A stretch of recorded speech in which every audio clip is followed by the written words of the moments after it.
What's up, everyone? How's everyone doing? Where's my Jen Lu? Jen Lu. Welcome, everyone. So here's how this is going to go down. Mr. Smiley and I spoke for, God, I don't even know how long, and recorded the whole entire interview. And I'm going to play that for you all now. So while you guys are listening to Mr. Smiley's story, jot down questions that you have or whatever comes up. Grab a notepad, pen, paper, pencil, whatever, and and start jotting down questions. Because I told him to give us a call back in about. Well, first of all, this is going to be a long one. I told him to give us a call back in about 2 hours so that we can do a live Q&A. All right. So we're going to hear his story first, and then he will call back, and we will have him on the live stream answering your questions. So if Miss Jenlu would like to help me, please. Yikes. Why do I hear myself? Oh, I haven't been here for such a long time. Everything is looking weird, and I feel like I'm yelling. Sorry. Hi, Heather, whatever. Team Psych Ward.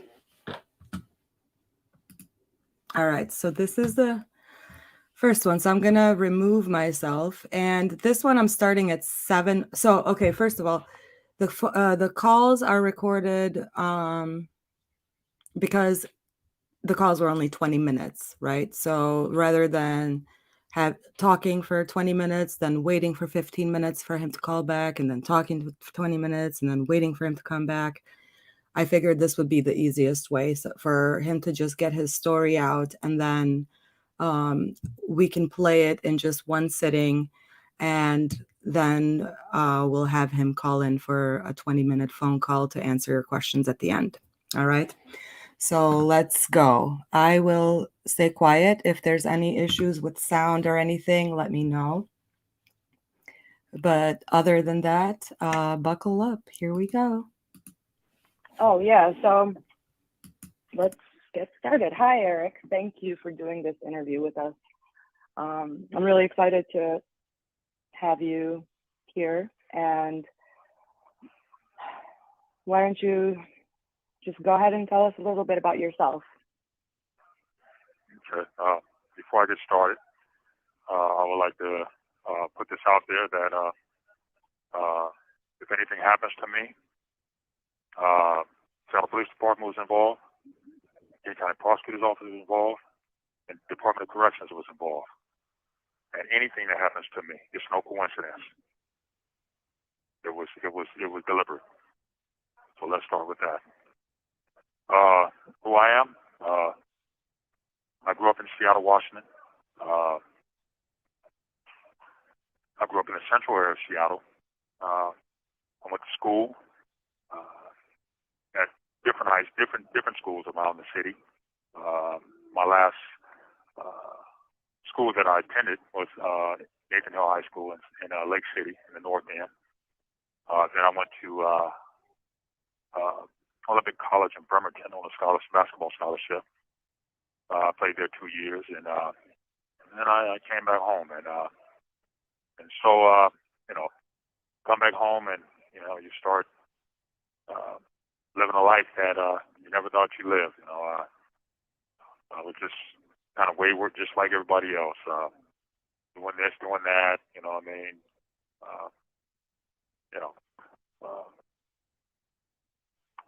Just hanging out with people I should not have been hanging out with, and so basically that opened the door to where I am today. So do you keep talking? Do I keep talking, or you just keep talking? I mean, do you ask me questions? Yeah, no, I mean, I didn't realize that you had played basketball as well. College basketball, you said? Excuse me? I said I didn't realize that you also played basketball, you said, in college? Yes, absolutely. Yes, I did. Went to college for 2 years at Olympic College in Bremerton. I played there. I was pretty good. I had news articles and things that talked about me having the potential to go to the NBA, things like that. So, yeah. So, but. So how old Yeah. were you when you were arrested? How old? I just turned 25 years old. My birthday is April 8th, and so this was 2 months after my birthday. So I was basically a fresh 25 when I got arrested. So you turned 25 years old on the day that the world found out that Kurt Cobain is dead.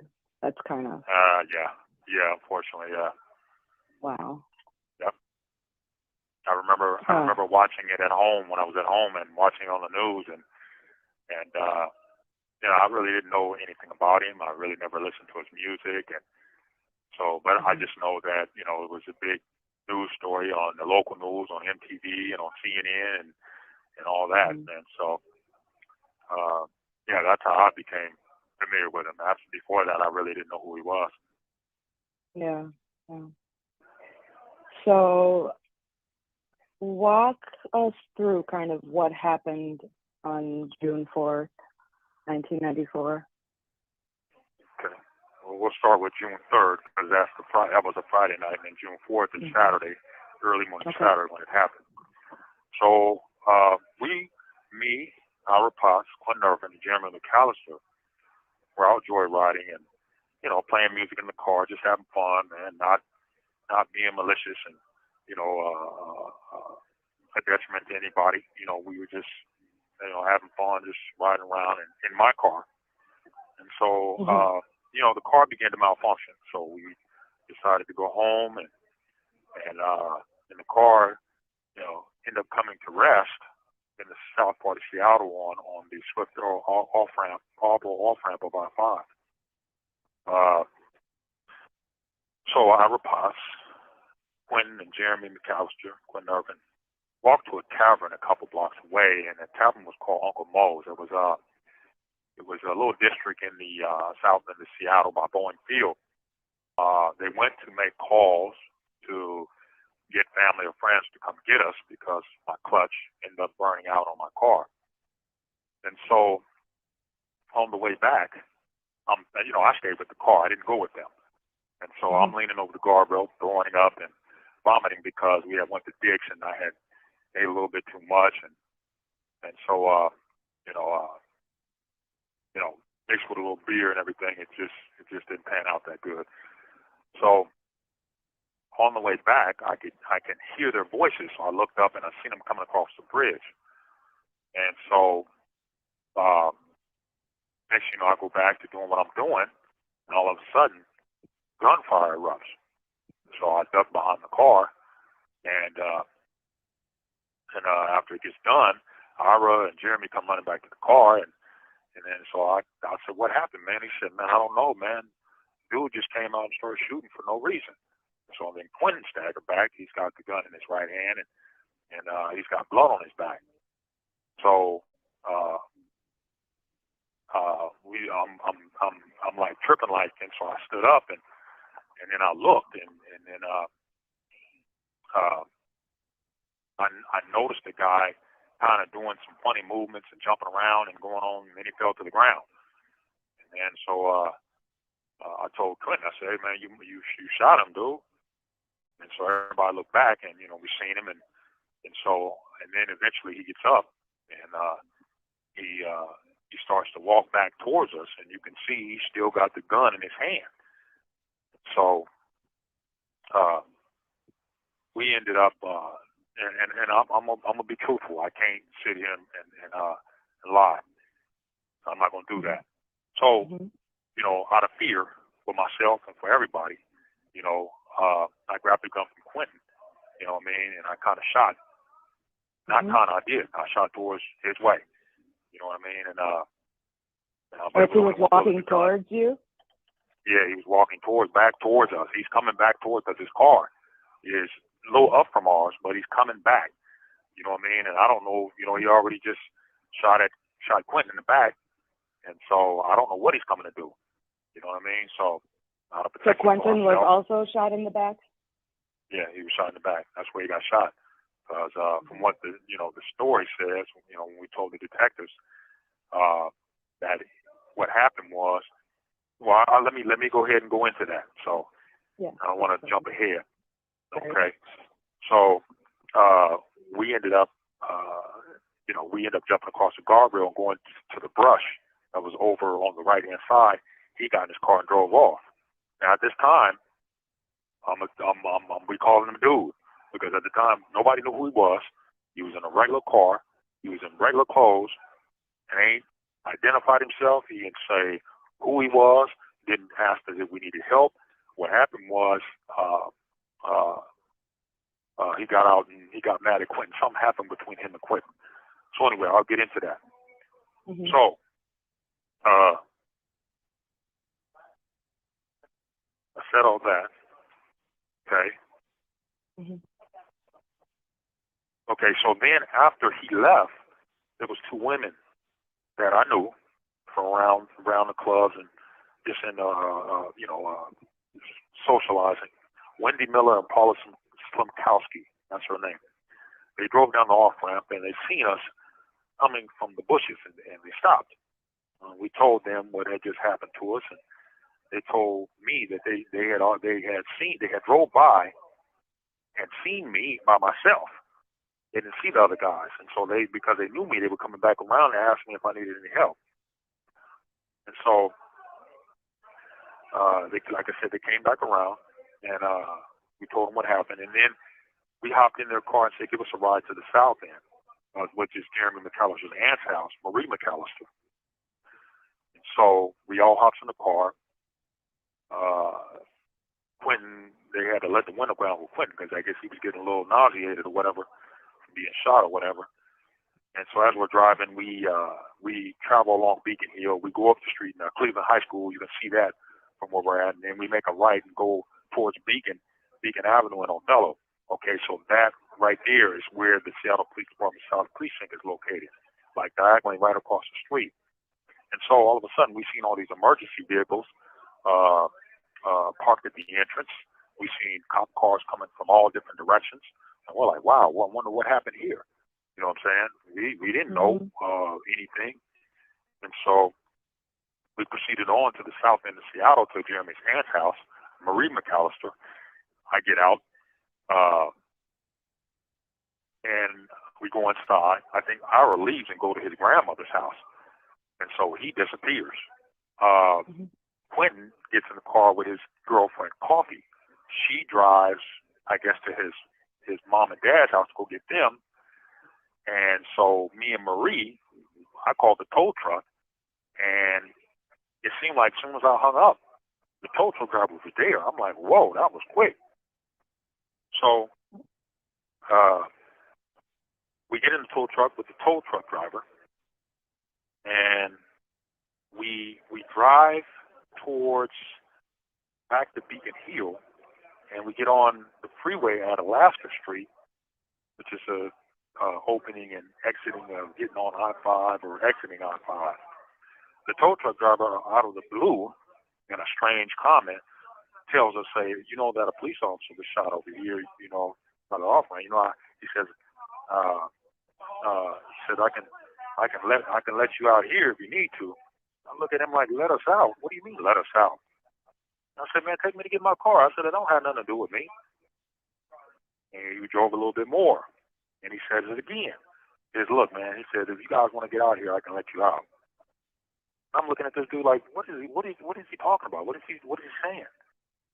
So as we approach, you have 60 seconds remaining. I told him again that,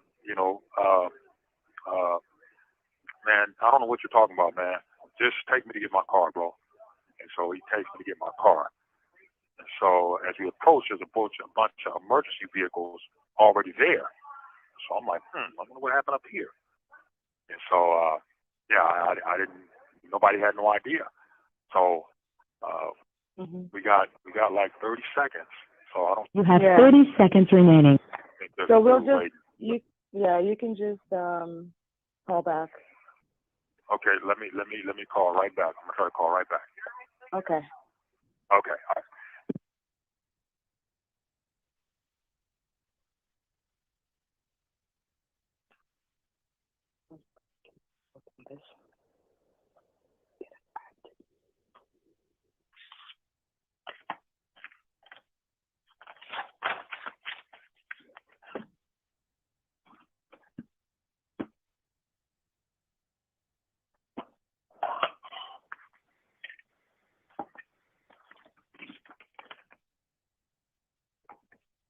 Mm. You still got me quarter, right? Yes, yes. So you said you were in the tow truck and he kept telling you to get out. Yeah. Yeah. So Mhm. we're approaching the off ramp, and you can see emergency vehicles flashing their lights. So obviously, something happened over here. We're still not aware of what's going on. You know, all we know, we just got into it with a stranger with who was in plain clothes in a regular car. So to us, he's just a regular dude. You know what I mean? Especially Mhm. not saying who he was, not offering us help. You know what I mean? Like the prosecutor alleges, and that we just attacked him. But okay, I'll get to that. But Mhm. so the tow truck driver, when he gets to the off ramp, he gets out and goes and talks to, I guess, whoever the emergency personnel was. And then maybe about 30 seconds later, we hear these voices yelling at us, telling us, passenger, don't move. Put your hands up. We put our hands up. Put your left arm or your right arm out of the tow truck door and open it slowly. Open it slowly. He says, get out on the ground and put your hands on your head. Get out on the ground, put my hands on my head, and they handcuff us. And they did the same to Jeremy Gans and Marie McAllister. So I was taken by two gang unit officers. I'm assuming they were gang unit, and they put me in the Seattle Police Department unmarked car. And then the gang unit officer says to me, he says, you didn't know that was a police officer? I said, who are you talking about? And he says, the one that you shot. I said, what? I said, first of all, I didn't know nothing about him. I don't know who you're talking about. Second, I ain't shot nobody. And then he got quiet and didn't say anything. And so they drive us down to the Seattle Police Department. Well, I was taken down to the Seattle Police Department's West Precinct downtown. And, you know, I was taken to a room, sat there. The officers there were cool for a minute. And, you know, one was giving me soda and, you know, and so it really wasn't an issue. And then all of a sudden, an officer comes by the room and he says, Terry's dead. And so the whole mood changes. My thoughts, you know, I'm racing. My thoughts is racing. You know, like this individual, I'm confused. I'm like, this can't be the dude this happened with. It can't be. So I'm confused, like, what the hell? So, my thought was this, you know, like this got to be a mix up. This can't be. We can't. This dude can't be the dude who they're saying he is. So, you know, as I'm racing, as those thoughts are going through my head, I'm getting teary-eyed now. I'm like, oh man, don't tell me that this is who this is, man. And so I'm like, okay, here we go. And so, you know, officers came by the room, staring at me funny, and I was eventually moved to another room where the interview process began. And so the first shady experience I had was with this detective named Martinez. He tricked me into signing a form. On the top of the form is to make sure you understand your rights. At the bottom of the form saying, I sign away my rights to talk to you. What he said was, sign here and here to make sure you understand your rights. So, you know, I know I didn't do nothing to this dude. So I know that I'm really not in fear of any type of crookedness or anything being aimed my way. You know what I mean? But Mhm. so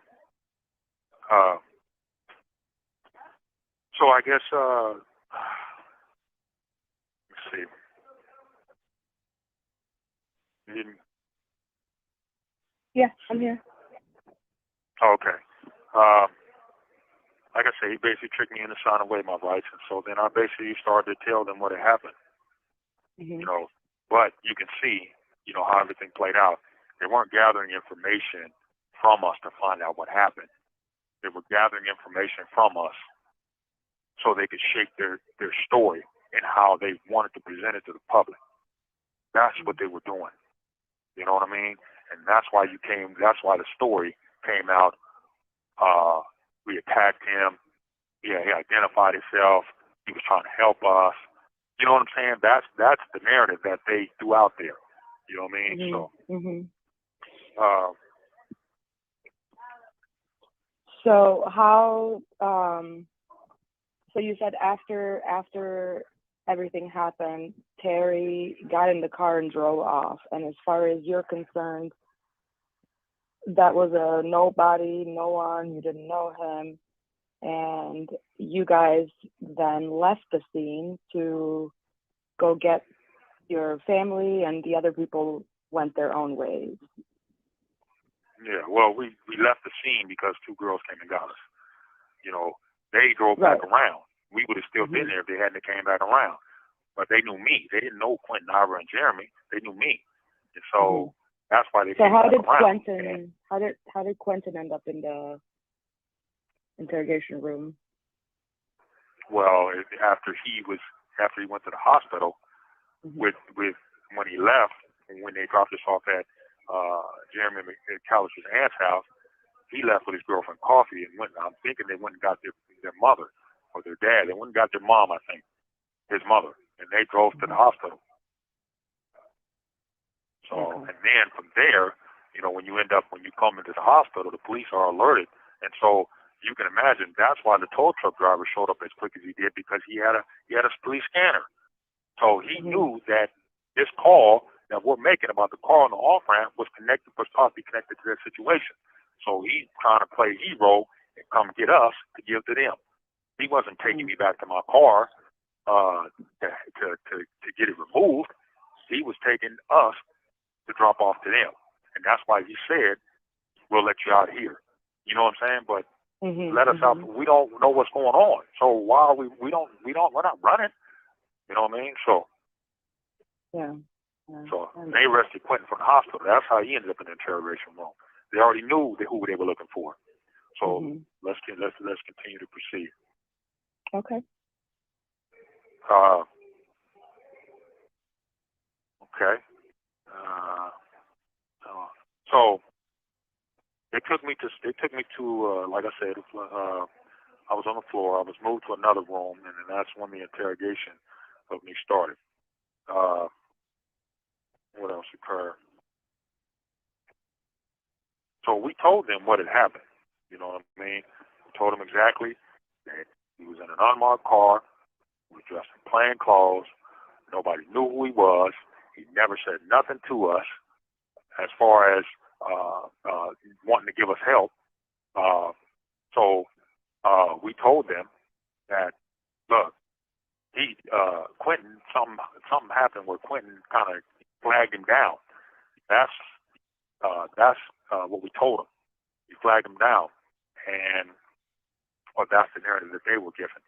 Flagged him down, and Terry swerved and tried to hit Quentin with the car, and so Quentin kind of like hit the car to kind of like jump out of the way. You know what I mean? Then Terry got out the car with a gun in his hand, and he said to him, "Why the fuck you getting away in my car?" And then Quentin said, "Man, look, man, I was just trying to get help, man." And he said, Terry started saying something else, and then he raised his gun and started shooting at him. And that's when Ira came back to the car, was saying, "Dude, start shooting for no reason." That was why he said that. And Quentin tried to run away. He was struck in his back. And so when he was struck in his back, Quentin pulled out his gun, which I didn't know he had, and started shooting at him, hitting Terry in the side. So basically, you know, it was self-defense because, like I said, nobody knew who this dude was. Nobody knew who this guy was.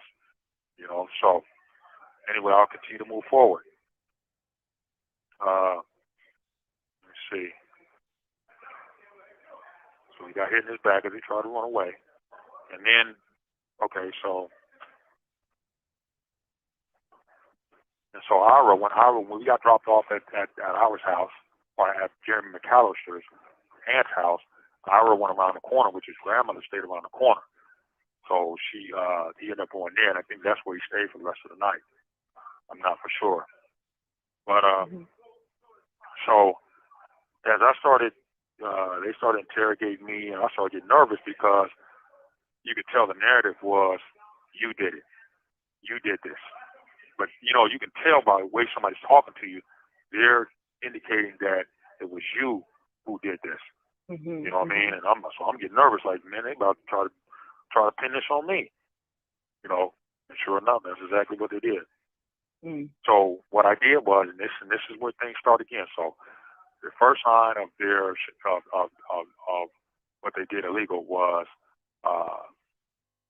they tricked me into signing. Anyway, we can say it's illegal, but they tricked me into signing away my rights.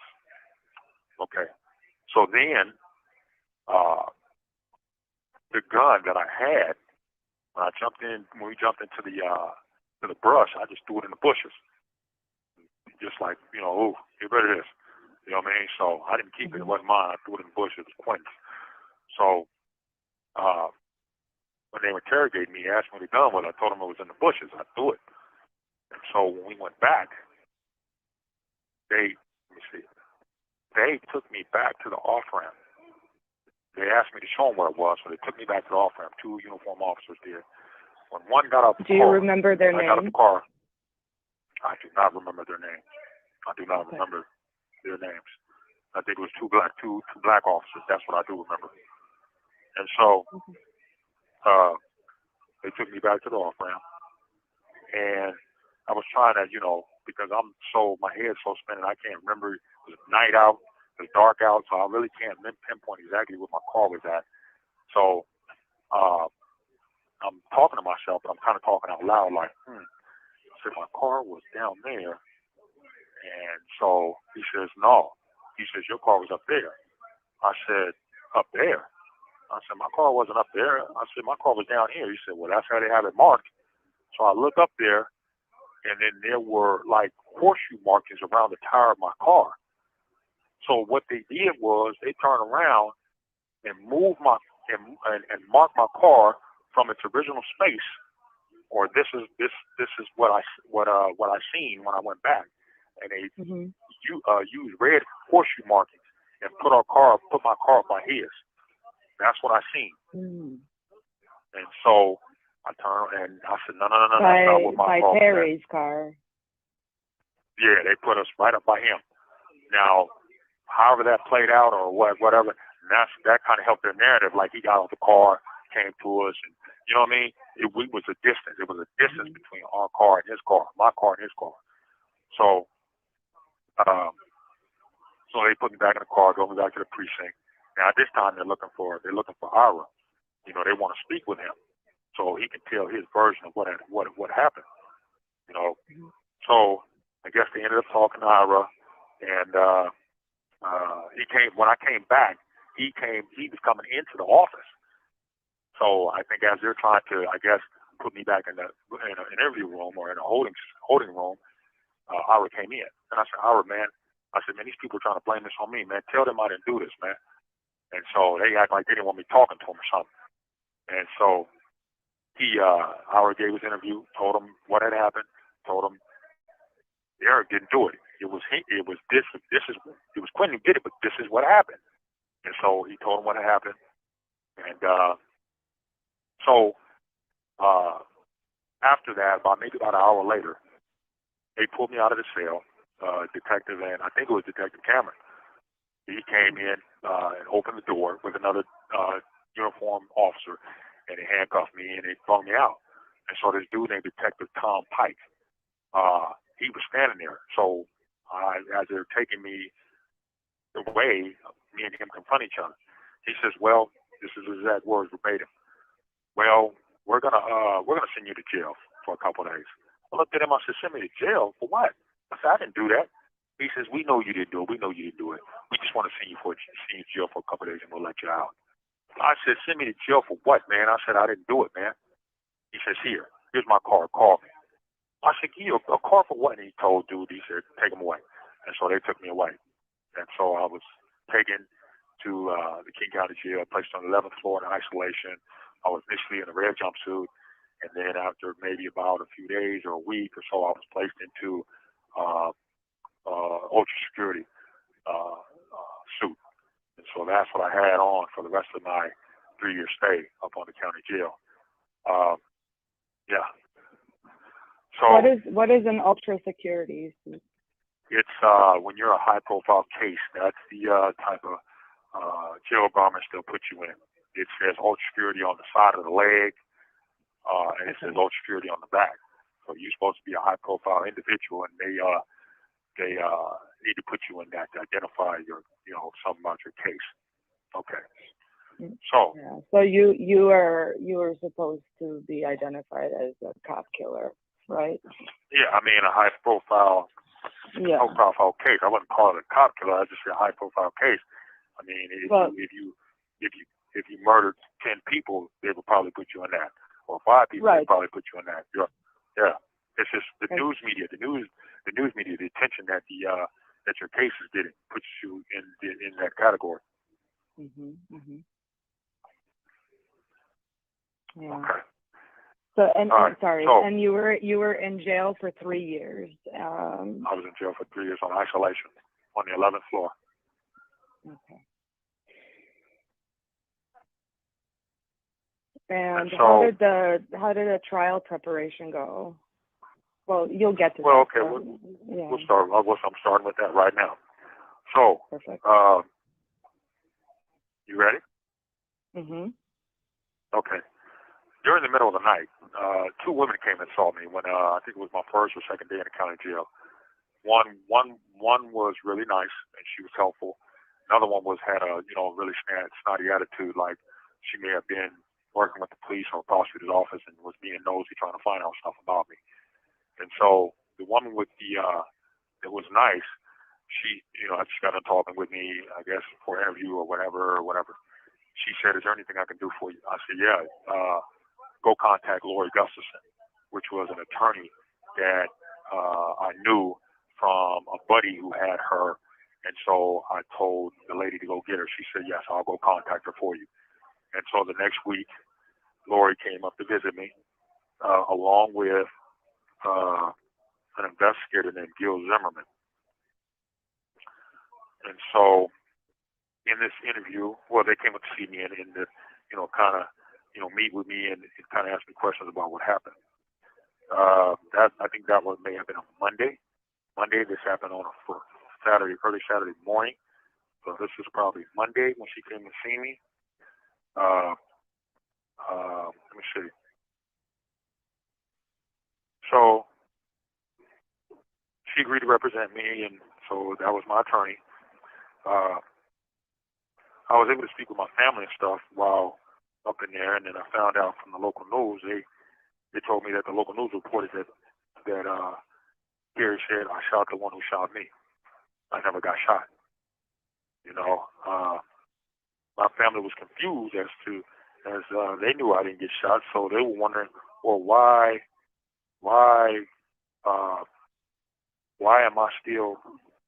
am I in county jail if they're already identifying what had happened and who did it? You know what I'm saying? So, right. They were confused by that.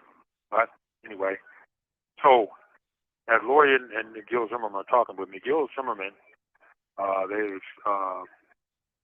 they told me what. You have 60 seconds remaining. Let me finish this. This is real important.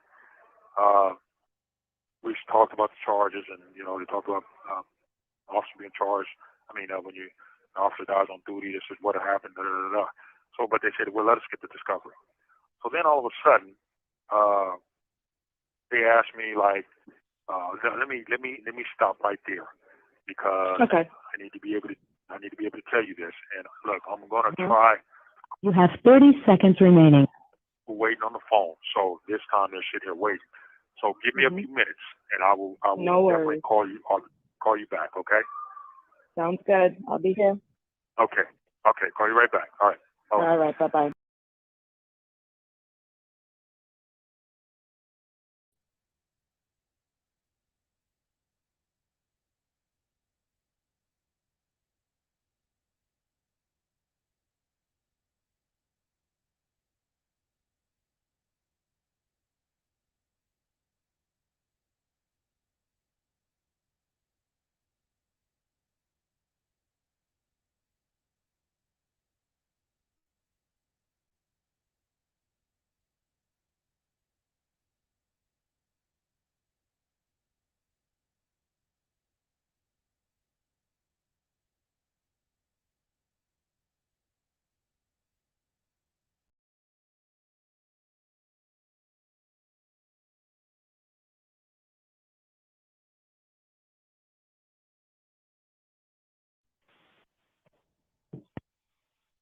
Correctional Complex.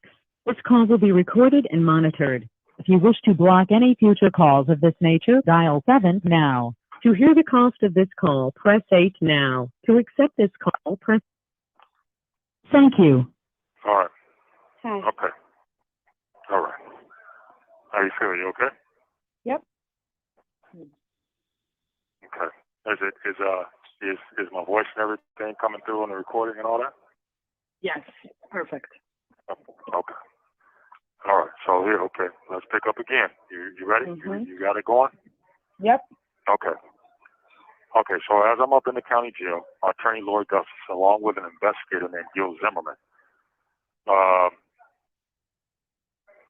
came with the discovery, showed me what the prosecutor was saying and what I'm being charged with.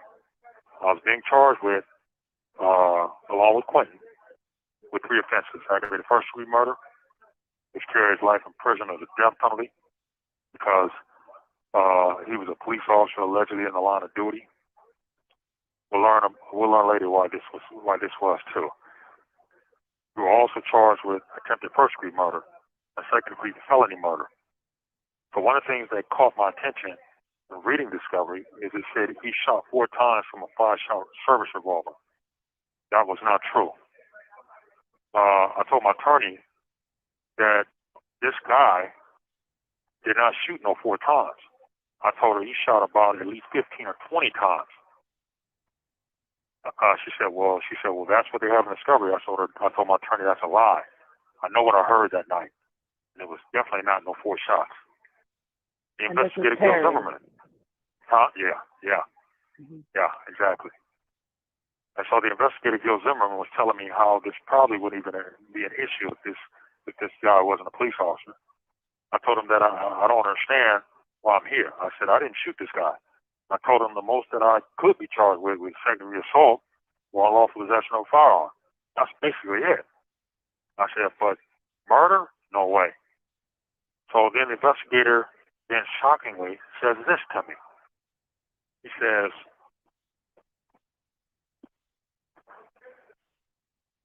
that the police have this idea of you being this big bad dude who sells drugs and carries guns.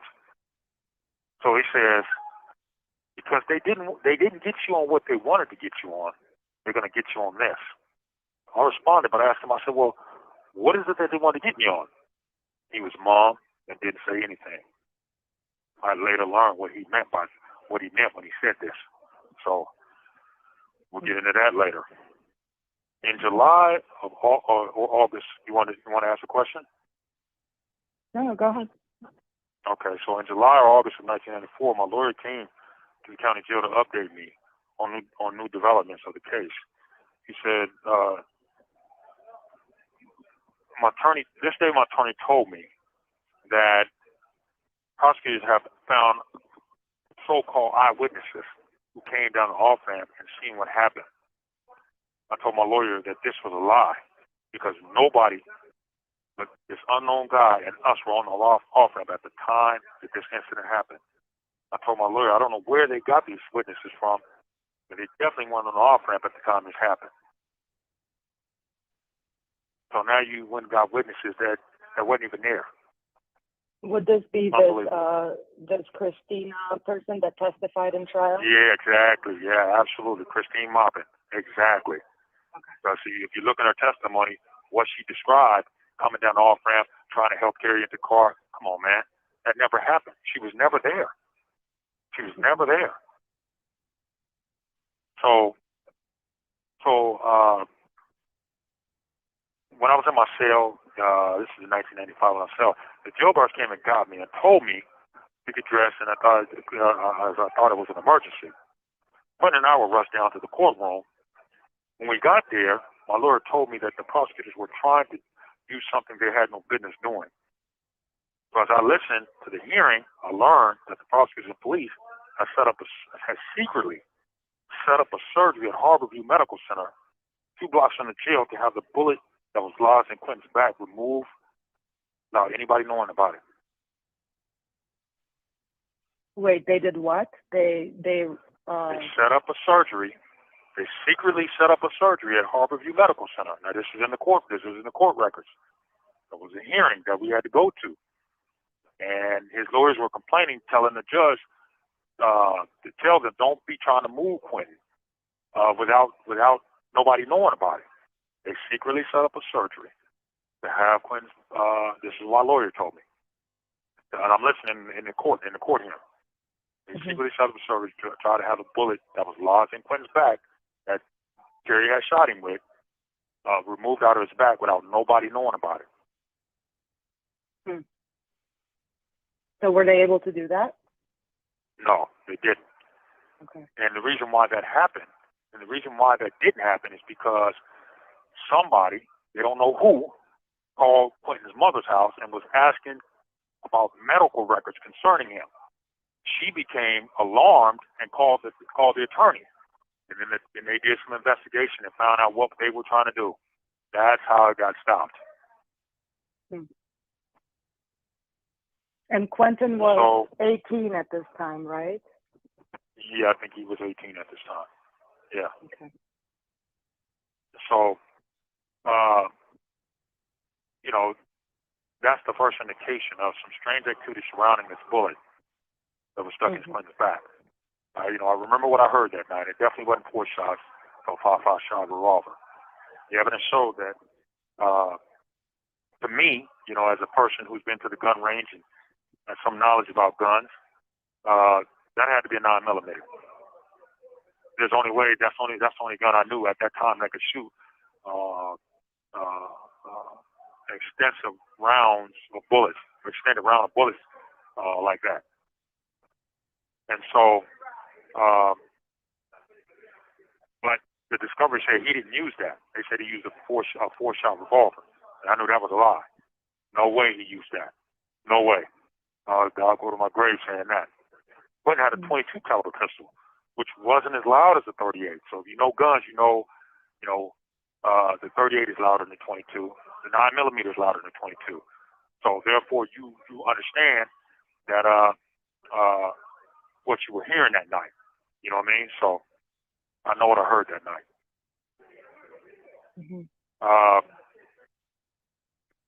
With all this playing out, my understanding tells me that he had to use a 9mm pistol, because that's the only gun that's able to discharge that volume of rounds that I heard in those early morning hours.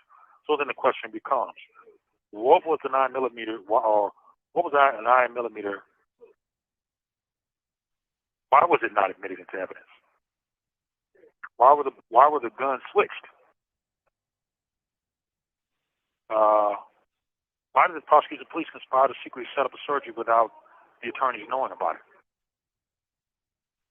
It means they picked the shell cases up off the road, didn't turn them in. All that old crazy stuff. You can guess. You can put 2 and 2 together. You know what I mean? So, in 1995, I finally had a chance to talk with the female. One second. So, what you're telling me is that what you heard that night is not consistent with what would have been Terry's police gun, police What I'm revolver. saying is, no, exactly. It couldn't have been, the revolver was 5 shots. 5 shots. But you What heard more 5 than shots? 5. I heard more than 5. I heard, like I said, about 15 or 20. Mm-hmm. There was a lot.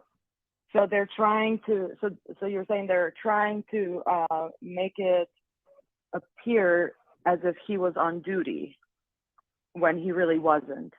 Exactly. That's part of it. That's part of it. Okay. Absolutely. By saying Okay. it was a service revolver, that's part of it. Mm-hmm. You know. So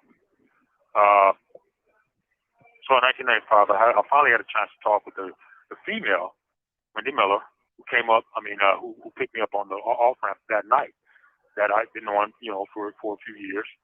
And then she kind of, talking on the phone in the county jail, we kind of rehashed over the incident. She was telling me how, that she seen it on the news the next day, and that she seen my cousin at South Center and told him what had happened, and so he didn't even know what had happened to me. Then Wendy drops this nugget on me. She says her cousin was a Seattle police officer and told her that Terry, they say he died at the hospital. The cousin told her that Terry died when he entered the South Precinct parking lot. This is critical. So I'll explain that more later too. So before our first trial, about August of 1995, the lawyers finally obtained Terry's timesheet after prosecutors refused for months to hand it over. My lawyers sent it when they got it. They finally got it. They sent it to the Washington State Patrol Crime Lab to have it analyzed by a handwriting expert. During a pretrial hearing, my lawyer stood up in court and told the judge, "Now I didn't know nothing about this. Finally, I just know what I heard at the hearing." And I told the judge that she received Terry's timesheet from the State Patrol Crime Lab, and stated that it had been altered. It had been determined to be altered in 6 places. Okay. This was determined by the state crime laboratory. So you're saying that Terry's timesheet was submitted to the state crime laboratory for handwriting analysis, Exactly. and they found that it was altered in 6 different places. In 6 places, and that's what they report in the books. Who Killed Kurt Wow. Cobain in Love and Death. So you remember that part, don't you? Yeah. Okay. So. I mean, I remember. What do you mean? Do I remember? Let's clarify that. Yeah, that's mentioned on pages 153 or 54, something like that. Okay. And Who Killed Kurt in Love and Death, pages 240 or 241. 244, 245, something like that. Mhm. Okay. So we'll proceed on.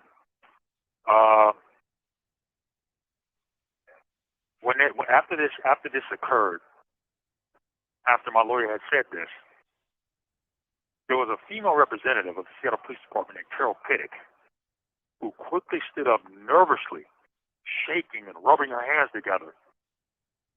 She was so rattled and I couldn't really understand what she was saying.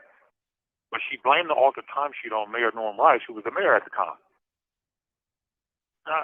Just watching this play out, she just looked scared to death. And I turned to my lawyer and asked, I said, "What's wrong with her?" The lawyer said, "I don't know." And at the time, I didn't know either. But looking back, I now know why she was so nervous. This too I'll explain later. So, prior to trial, Court TV wanted to come in and broadcast the case. Judge Schindler quickly dismissed that. The lady who was making the motion or whatever and trying to convince the Judge Chandler to allow them to broadcast the tape. Judge Chandler wasn't having it. At that time, I didn't know why. But looking back, and it is clear why Judge Chandler kept them out of the courtroom. And it's obvious why she did it. Did this too, you know what I mean? So the purpose of keeping them out is because all this stuff you were doing, you didn't want the world to see it. That's what that was. That's why you kept court TV out. You can't control court. You might be able to control the local media because, you know, these detectives and these public officials have these relationships with these news media people, or they have ability to dictate what they report and what they don't report. So, but court TV, you can't do that. At least not at that time you couldn't. So, also I wanted to talk about, let me see. Oh, there was a firearm expert who came to testify. Now, let me go back to here. During the judge was talking about a guy that she was curious about. I don't think the prosecutor and them were aware of him, but she said it in court. Like I say, all this stuff that I'm talking about is documented. So she called this dude out, and she told the prosecutor, "Well, we want to. This guy, he says he's law enforcement, and we want to find out who he is." So they called him out. Little short guy. He had a little brown trench coat on, little mustache, and so the judge said, "I seen on here that you're in law enforcement." I'm paraphrasing, not verbatim. She says, "I was curious. What law enforcement do you work for?" He says, "I'm an FBI agent." You should have seen the look on Judge Schindler's face. She looked, and then she looked at the prosecutors like, "Oh shit," you know what I'm saying? And then she said, "Okay, well, thank you. We just want to know who you were." So I remember those are things that I remember. Okay. Why do you think the FBI was there at your hearing? I don't. He got called as a potential juror. That's what that was. And so he came out the jury room when she called him out. Oh, interesting. Interesting. But I'm just saying, what is even more interesting is the look she had on her face. Mhm. So, when I see all these things, that just let me know, man, these people are hiding something. They're hiding something. And at that time, I didn't know what. That's all I could say. Come on, man. I mean, common sense. I've lived long enough to know when somebody ain't telling the truth or when somebody's trying to hide something. Come on, man. So, firearm expert. During trial, this, I forgot to tell you that the dude's name that the altered timesheet, his name was Tim Nishimura. And who is he? He was the dude that determined that he was a handwriting expert at the Washington State Patrol Crime Lab that determined that the timesheet was altered. Tim Nishimura. Okay. He's a little Asian guy. Okay. And did he also testify? He testified, absolutely. So what he did was, I got it on here. So what he did was, he blew up a montage of the timesheet. He blew up a montage of the timesheet. He put it on an easel and put it in front of the jury. And so he explained it to the jury that with the naked eye, you cannot see that there's no alterations. So the jury was looking and he asked the jury, "Look, can any of you tell?" And they were like, "No." They shook their head. And he says, "Okay." He says, "Now," he pulled out a pen. It was like an infrared pen, like it had a light on it, some type of light up on it. And he took it and he put it on the numbers. And he says, "When I do this, you'll be able to see the different types of ink." So he did it on like a 3. That was actually a 3, but it had been filled in as an 8. So he says, "You see?" He says, "When I put it here, you see the different types of ink?" and he showed that there was two different types of ink, where the initial ink was a 3. The ink that came and filled in and did it as an 8 was another different type of ink. Wow, that's interesting. Yeah. So that's how, when you see it in the book, it had to determine to be altered. That's how it was determined. Right. It was Kim Nishimura that did that. Okay, so I think we're in trial right now. So during trial, another firearm expert, the firearm expert that was from the Washington State Patrol. You have 60 seconds remaining. Testified that the bullet that came out of Quentin Irvin's back was matched for 38 service revolver that the state is alleging that Terry had shot 4 times with. I knew this was a lie. I knew this guy was perjuring himself because I know what I heard that night, those early morning hours. So then Who is testifying that the bullet? Sorry. I don't know his name. I don't know his name. He's the so-called expert from the State Patrol Crime Lab. You have 30 seconds remaining. Okay. I don't know who his name is. So that would probably be in the records. Can I call you right back? Yep. I'll call you right back. Sounds good. All right. All right. All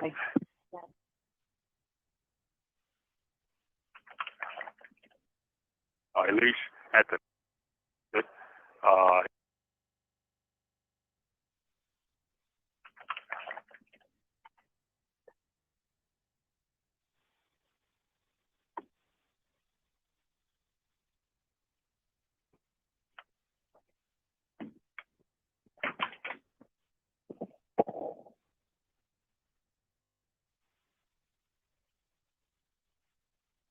This is a Global Tel Link prepaid call from Eric Smiley. an inmate at Monroe Correctional Complex. This call will be recorded and monitored. If you wish to block any future calls of this nature, dial 7 now. To hear the cost of this call, press 8 now. To accept this call, press 5 now. To decline this call. Thank you. All right. Hi. Okay. So he testified. So we done this gun expert. He testified that he confirmed that the bullet, his analysis that the bullet came from the 5-shot service revolver.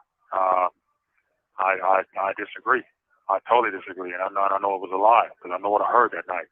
If you're saying he shot 4 times, and I know I heard at least at the minimum 15. I'm just saying 15 and 20 because it was so many.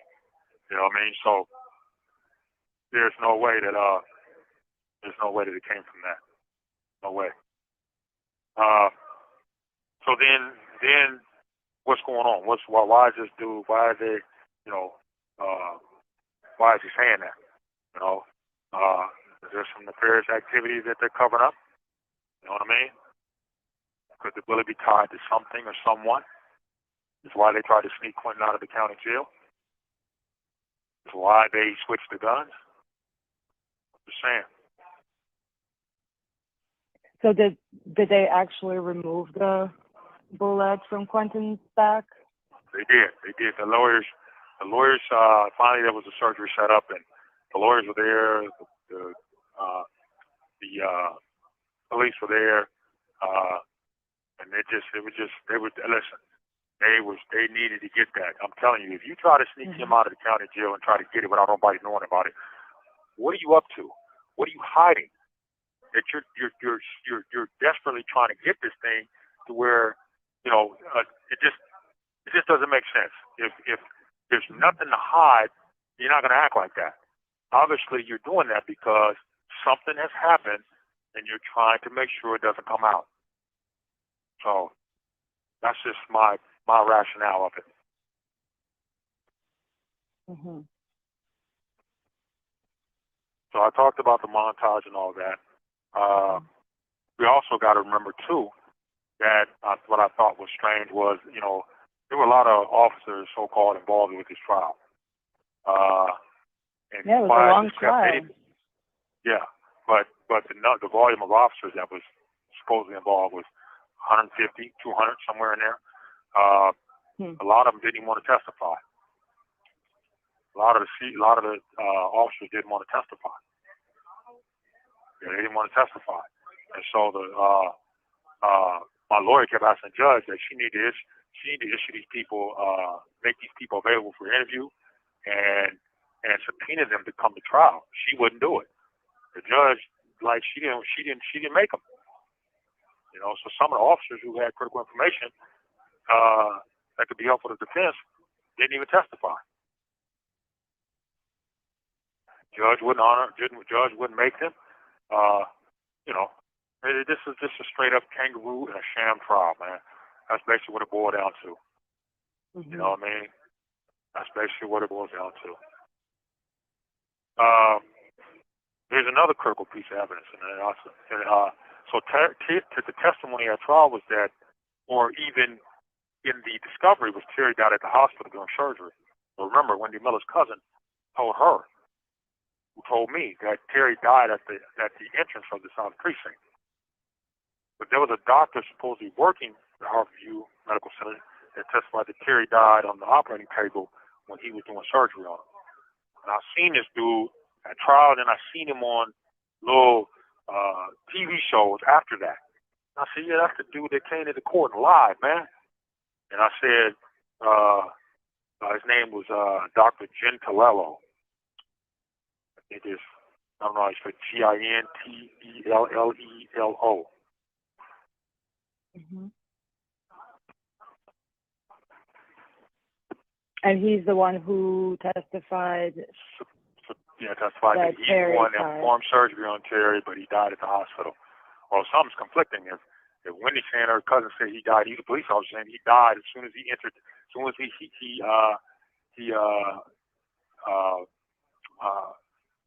drove up to the South Precinct entrance.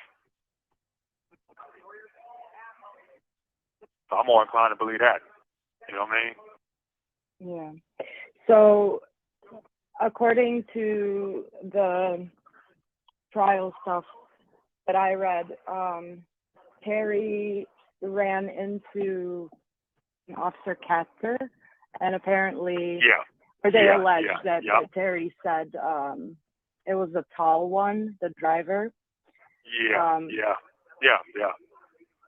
But you're I told you at the beginning saying, the way they were talking, how they were trying to blame it on me. So that lets you know right there that there's another scenario that they tried to put together to blame it on me. Mm-hmm. And I'm gonna explain this to you why they did this. I'm gonna explain this to you why they did this, and then why Bill Zimmerman said what he said. Okay.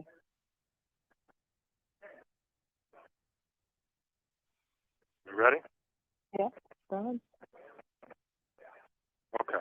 So we talked about the officers didn't want to testify, and we talked about Wendy Miller saying her cousin said he passed away as soon as he came up to the precinct. Okay. I'll get to that later. That'll come up again. So right now I'm going in sequence of everything, how I remember everything playing out. Okay. So.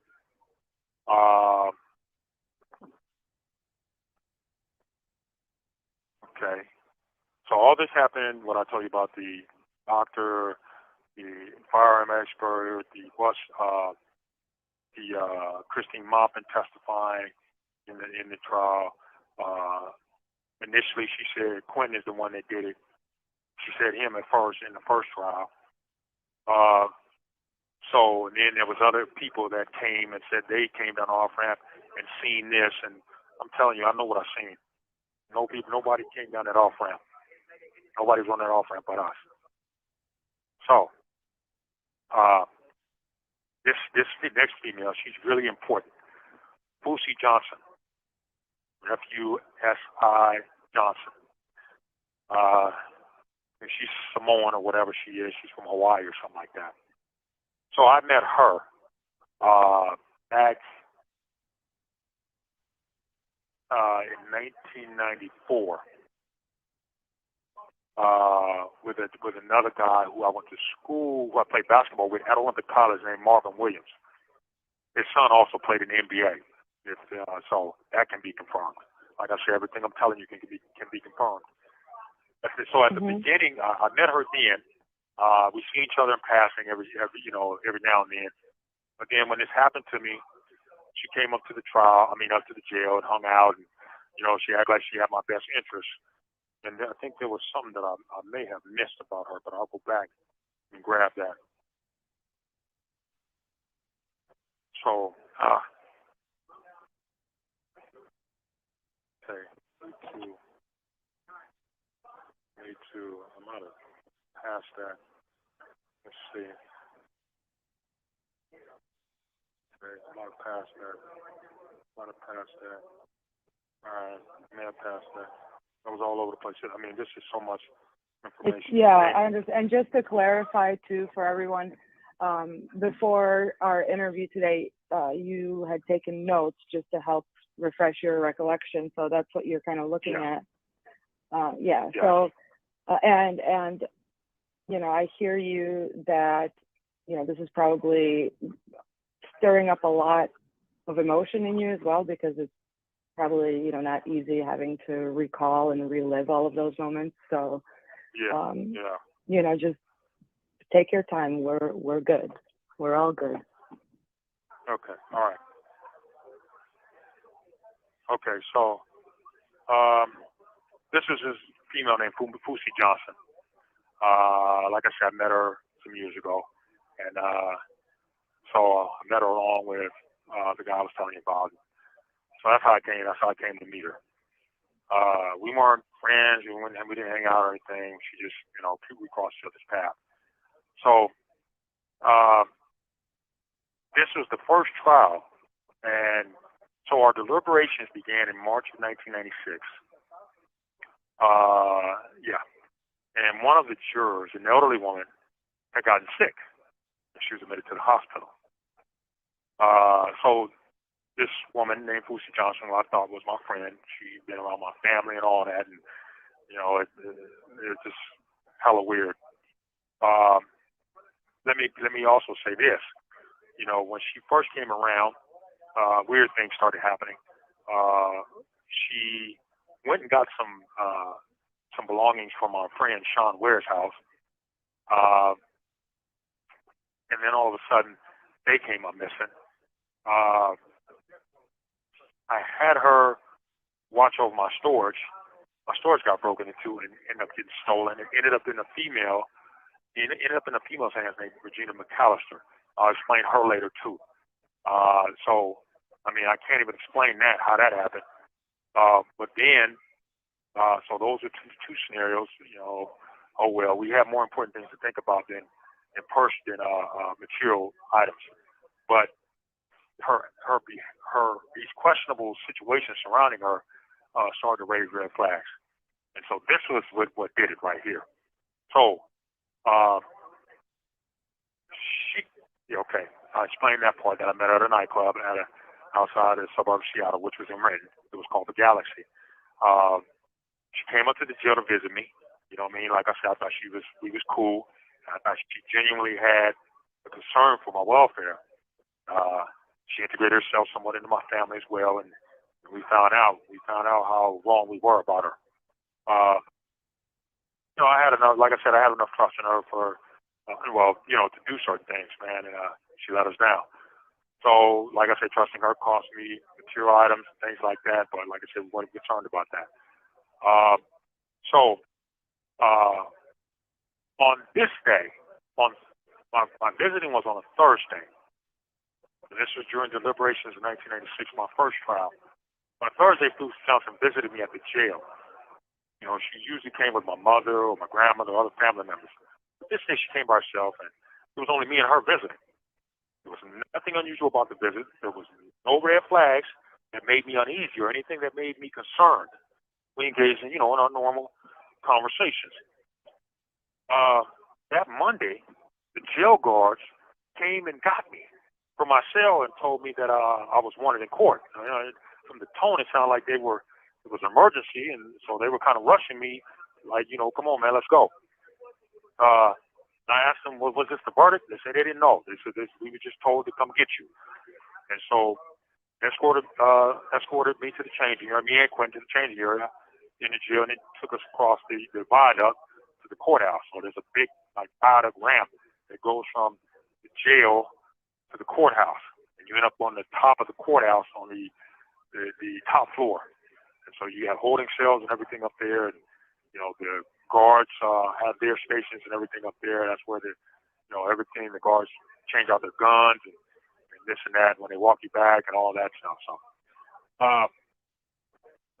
So when I came off the elevator, right, and began to walk towards the courtroom, my lawyer quickly ran up to me, and she was like, "We got a problem." I said, "What do you mean we got a problem?"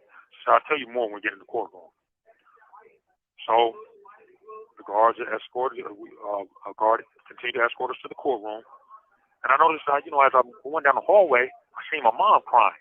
So, she was in a little bit of hysteria, like I can't believe this.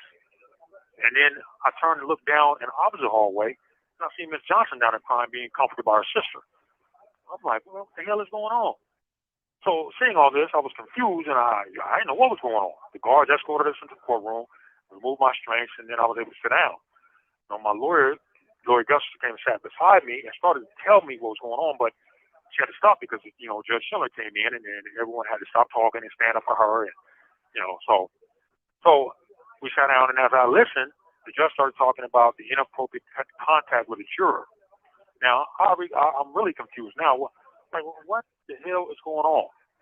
So, crooked prosecutor Scott O'Toole, he's another one that's connected with this and involved with it, got up to speak. His co-counsel was an elderly dude named Hal Matthews. I think he passed away by now. So Scott O'Toole began talking, and I began to squinch my eyes like, is this guy saying what I think he's saying? Sure enough, this dude was accusing me of sending this so-called girlfriend, Fousey Johnson, up to the hospital to have contact with this juror in an attempt to cause a mistrial because I was trying to sabotage it because I thought I might be found guilty. Yes, he did that. I couldn't believe it. Oh, I said, yeah, he did that. I couldn't believe it. I said, oh, this dude is out of line, man. He accused me of being behind it. So O'Toole put in a motion for a judge to rule a mistrial. Judge Schindler denied the motion. But my mindset went into overdrive as to what is going on. I mean, I was speechless. Like, come on, man, I'm being accused of trying to sabotage a verdict? Are you serious?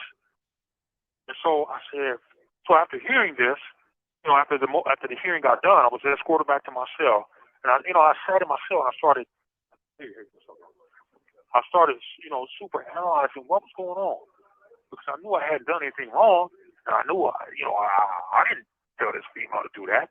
You know what I'm saying? So I'm like, what the hell? So she said my first thought was, why did Fousey go up to this hospital and didn't tell me or anybody that she was going? And she didn't even ask, was it okay to go? I'm thinking about it. She didn't say not a word. I'm like, what was she thinking? And my explanation was her mother, this is the explanation she gave. Her mother raised her to be compassionate and loving, and she wanted to go up there and see if the juror was all right. I told her there was nothing wrong with having a compassionate and loving spirit and heart. I told her, but this is a different situation. You could have caused me a not guilty verdict. What are you doing? I said, for whatever reason, she seemed to believe that what she did was more important than making sure that what she did or the impact she could have had on my case. She thought what she did was more important than the impact she could have had on my case, the potential outcome of my case. This was another red flag. So I'm thinking, like, after the verdict, right? I was like,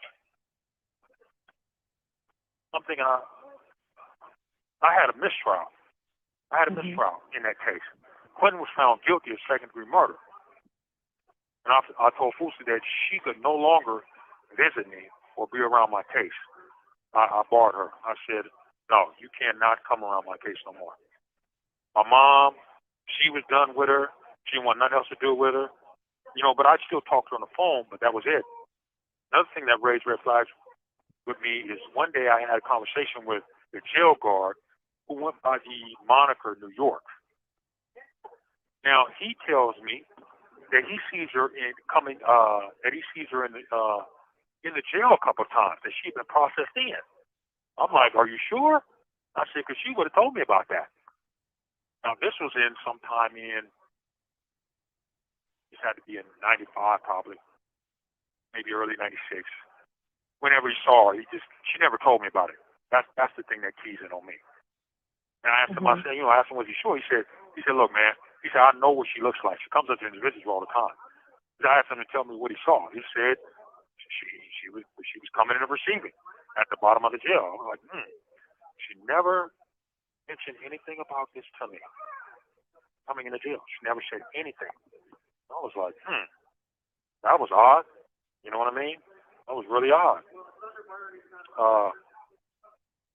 Yeah, that was odd. So, like I said, she had been around my family and my mother.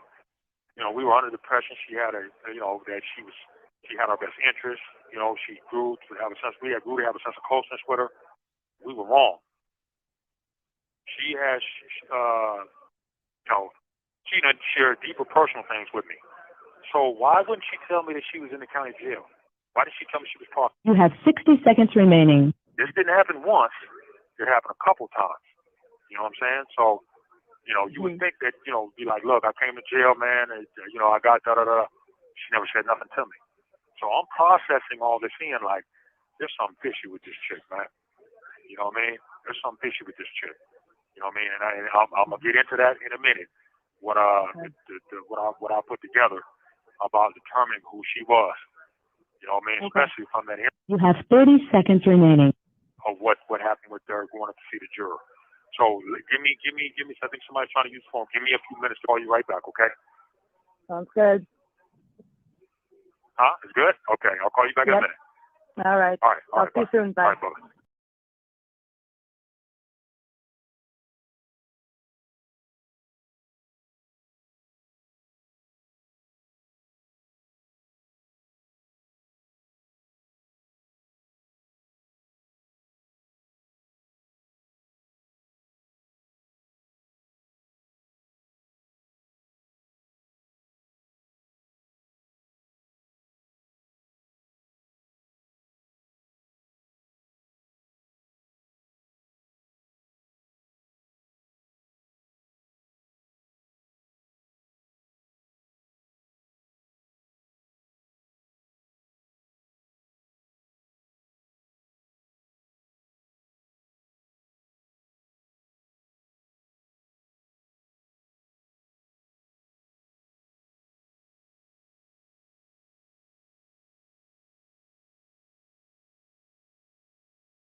Don't worry, I got it. I'm adding it as we speak, so you just keep Okay. going. All right. Well, I'm trying to give you what you want, you know. So, No, no. Don't worry about giving me what I want. okay. Just, this is you. Okay.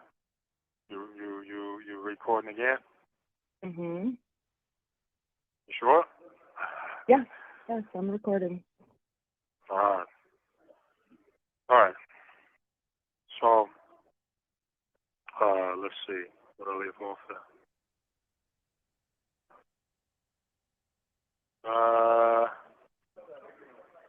So, like I tell you, I concluded that something's up with this woman, man. So I said, I started getting this vibe that this woman may be working with the police against me, the police and prosecutors against me. Just too many strange things is happening surrounding her. You know what I mean? My personal, my clothes and jewelry kind of missing. My storage being broken into, and it ended up in the hands of, this female named uh, uh, uh, Regina McAllister, whom I'll talk about later. And I said, so I called. I remember one day I called her house, and I let the phone ring about 20 times, and no one answered. And so I remember I called back again, and the phone rang about 10 times.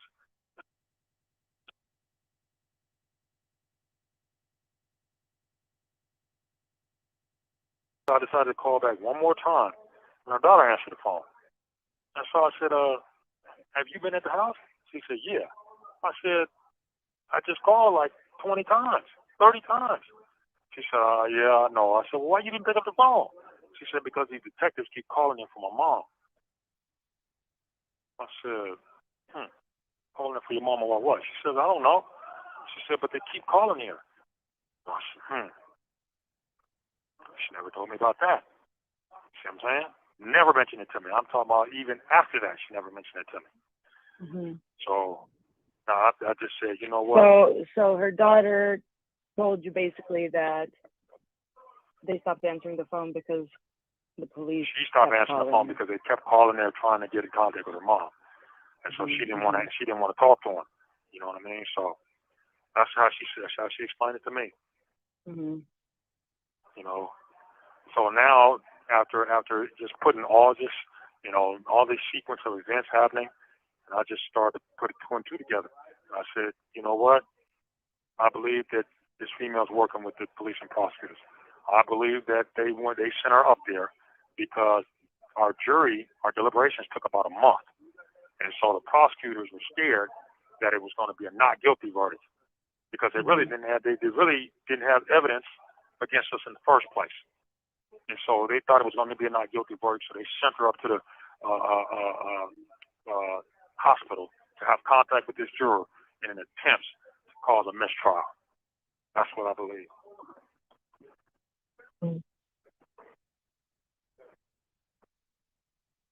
So. Well, you did get a mistrial in the first one. I got a mistrial, but what I'm saying, what they tried to do. Right. No, I got you. I hear you. Yeah. My mistrial happened in the normal course of things. They were trying to cause a mistrial, out of misconduct, out of illegal behavior, out of corrupt practices. You know what I mean? So after the mistrial, they tried, the prosecutors that summer, we tried me again. You know what I mean? They tried me again on the same charges. And prior to trial, the lawyers came to me. My lawyer, Lori Gustafson, came to me and said, well, the prosecutors want to know if you'll take a plea bargain. I told her no. She came at me again.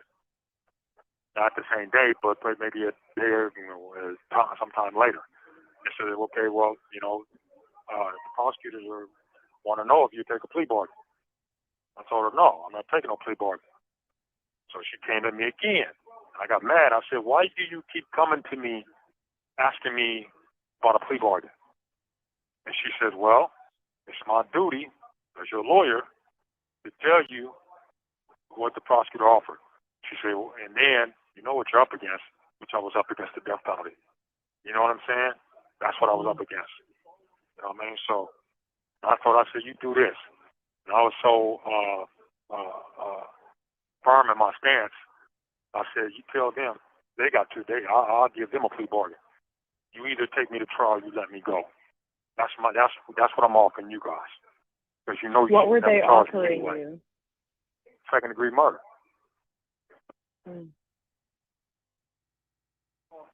Second-degree murder. But they probably would have pleaded guilty, would have allowed them to impose a 50-year exceptional sentence on me and all kind of crazy stuff.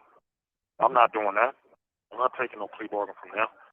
After they done just humiliated me, man, and did all this stuff to me, now you want to plead with me. We're not doing that. So, that's what I told him. I said, I was talking to my grandmother one day. Here we go. Okay, here we go. Now this is powerful right here. Make sure you definitely got this recorded. You don't record nothing else. Yeah.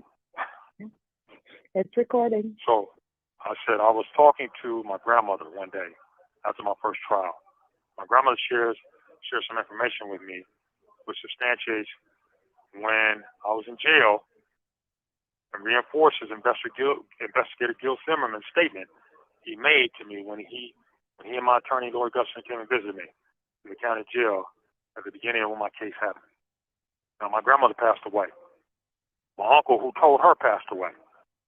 And so my grandfather who told him has dementia right now. So he's not going to remember nothing. And then the person who told him is dead now. I think he passed away. So my grandmother tells me that the Seattle Police Department sergeant, who the guy I told you, that passed away. His name was Parnell. He was friends with my grandpa.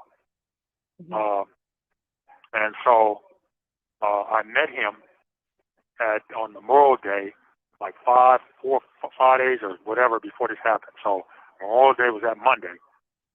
This happened to me that Friday.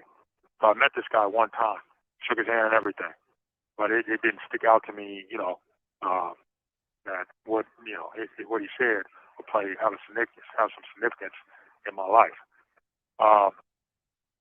So my grandmother tells me that the police sergeant tells my grandfather, who tells my uncle, who told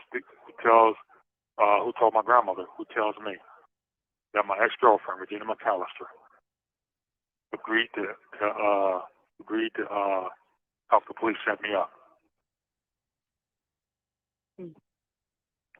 So now I'll refer to in 1997, Regina came to try to visit me up at the county jail, and I told the officers to tell her to get out. And he came with the mic. He said, he doesn't want you here. You got to leave. And so she looked at me like, you don't want me here? I just looked at her and I pointed to the elevator, get out.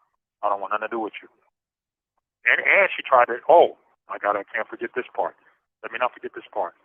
So back in 1995, when the timesheet was discovered to have been altered, our lawyers made a big spectacle over the media what was done, and so everybody in Seattle who all knew us thought we were finna get out, and so the lawyers have said.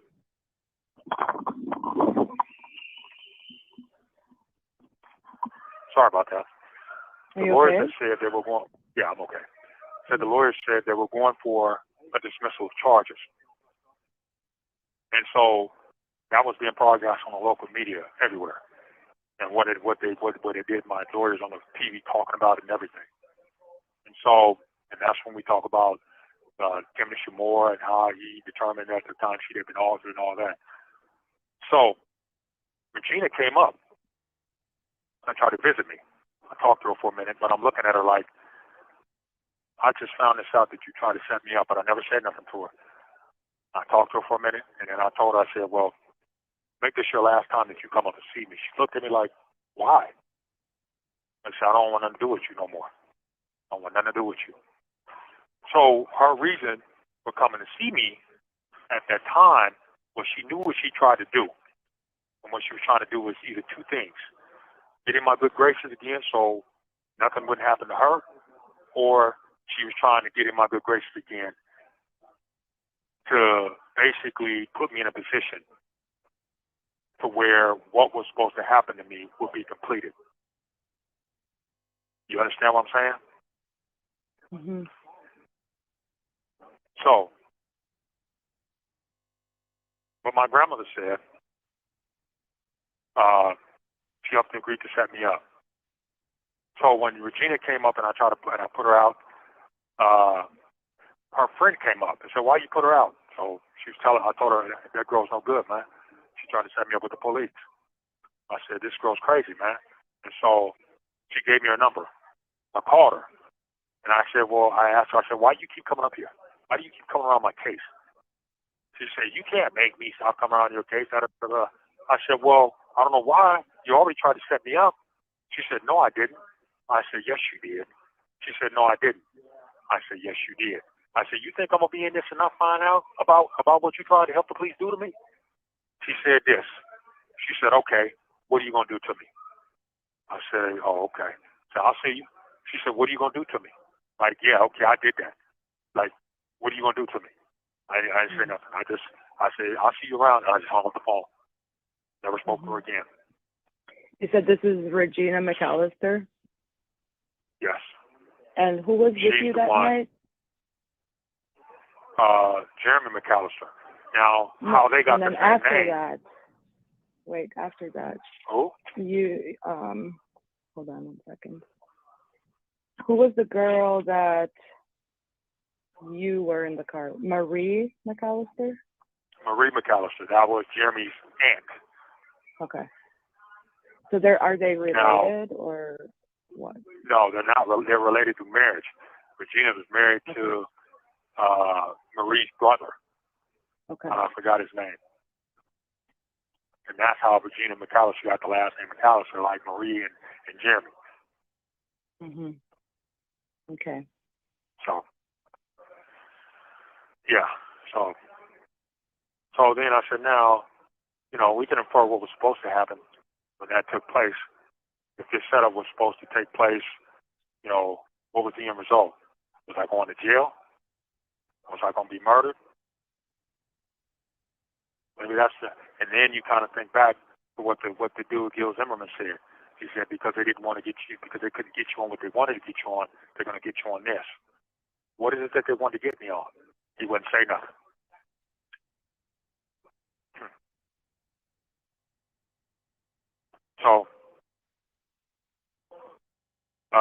So there is evidence, and I know it's fact because she came out of her own mouth and said it, and she agreed, basically, I agreed to help him, set you up. So that's definitely there. She admitted that on her own mouth. That ain't something I'm guessing. She said that out of her own mouth. Why? Huh? Why? Why did she say that out of her own mouth? Well, no, like why do they want to set you up? I mean, they had Quentin already. Why do they want you too? Well, no, the setup was supposed to happen before this took place. Gotcha. So, okay. So, but because this happened, then they said, okay, and that's why Joe Zimmerman said, because they didn't get you on what they wanted to get you on, they're going to get you on this. That's verbatim what he said. Okay. Gotcha. So I talked about her coming to the county jail, trying to talk to me. So here we go. So then, during my second trial, during voir dire, which is basically trying to decide jury selection, the jurors coming to be a part of the jury, I noticed a young black woman sitting in the second row directly in front of me. Police were off to the side, the left side of me. My lawyers was on both sides of me. So I'm on one side of the courtroom. The prosecutor's like over on another side. So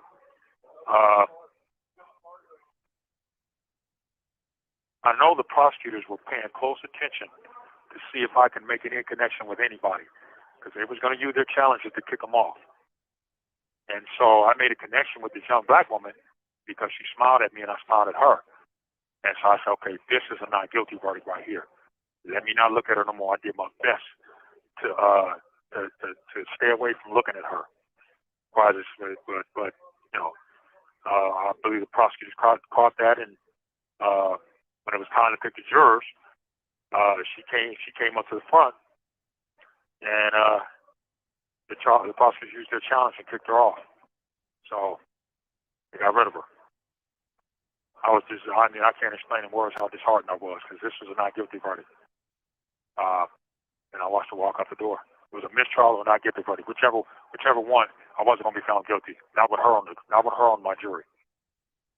So here we go. Approximately a week later, after returning from court, I noticed a letter on the floor of my cell. You know, this type of size and letter I don't usually see. I never received in the county jail. It was kind of like, you know, big size letter or card or whatever it was.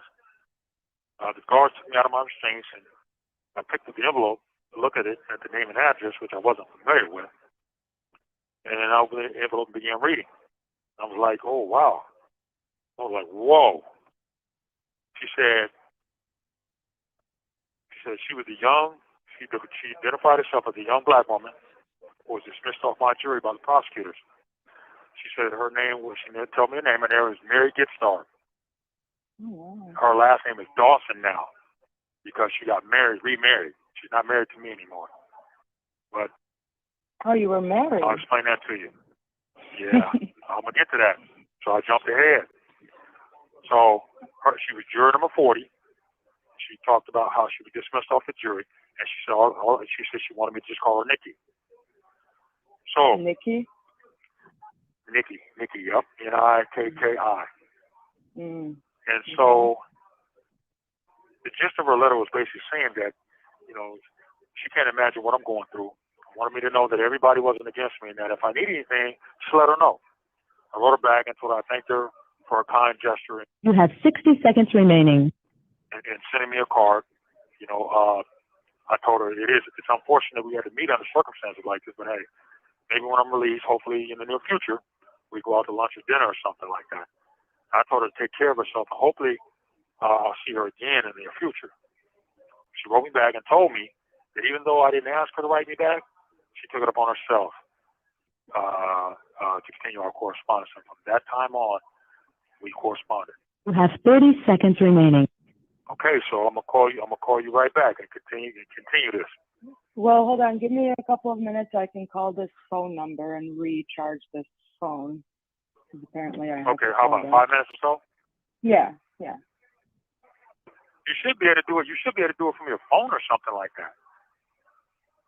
Well, I know, but that's what I was trying to do, but it's not letting me do it on the phone. So I'm just gonna call them to not mess with this anymore.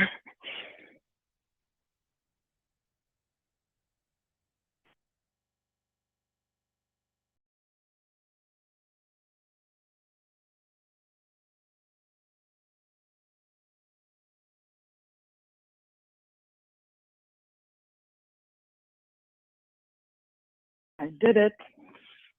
You did it. Good job. We should be good now for the rest of the day. Okay. All right.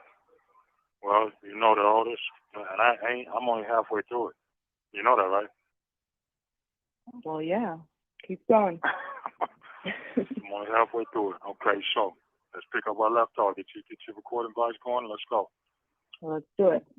I'm all set. Okay. And so,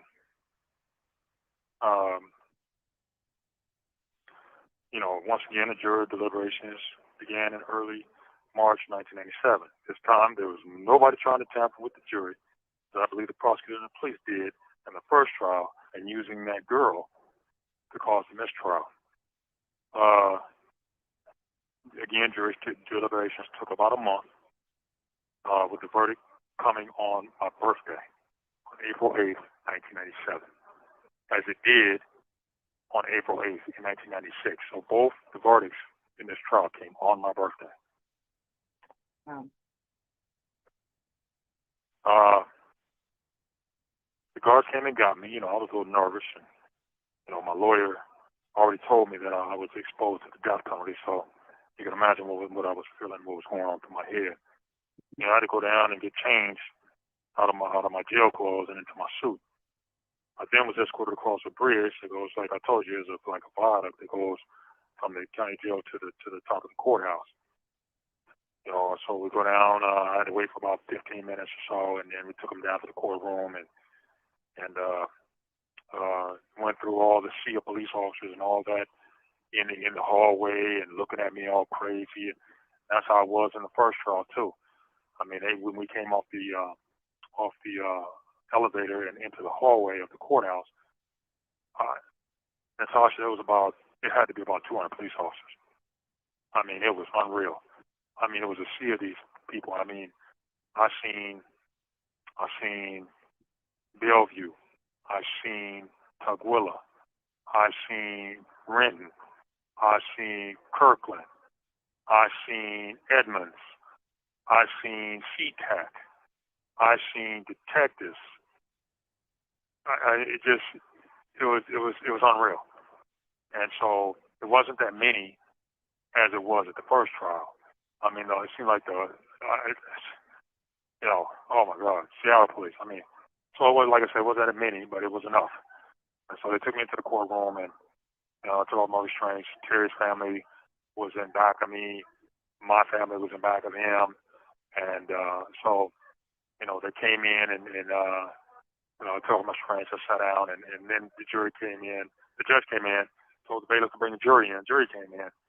And so the jury gave the verdict to the foreman gave it to the judge, and the judge started reading and said I was guilty of first-degree murder. And so that's how that played out. The judge talked about setting judge and my lawyer was talking about setting the sentencing for next month on May 9th, 1987. And so I was taken, when my restraints were put back on, I was taken through the judge's chambers, down a back stairway and into another floor, and then taken back up to the county jail. So I'm assuming that was done because it was probably a sea of police officers outside. They weren't deep when I came in like that. There was enough of them, but there were probably more of them out there at that time. And so they said, we'll take them this way. And so, even that is a traumatic experience, man. I'm sitting here, I'm going through all this, and I'm innocent, man. That's just so crazy, man. You know what I mean? So, when they,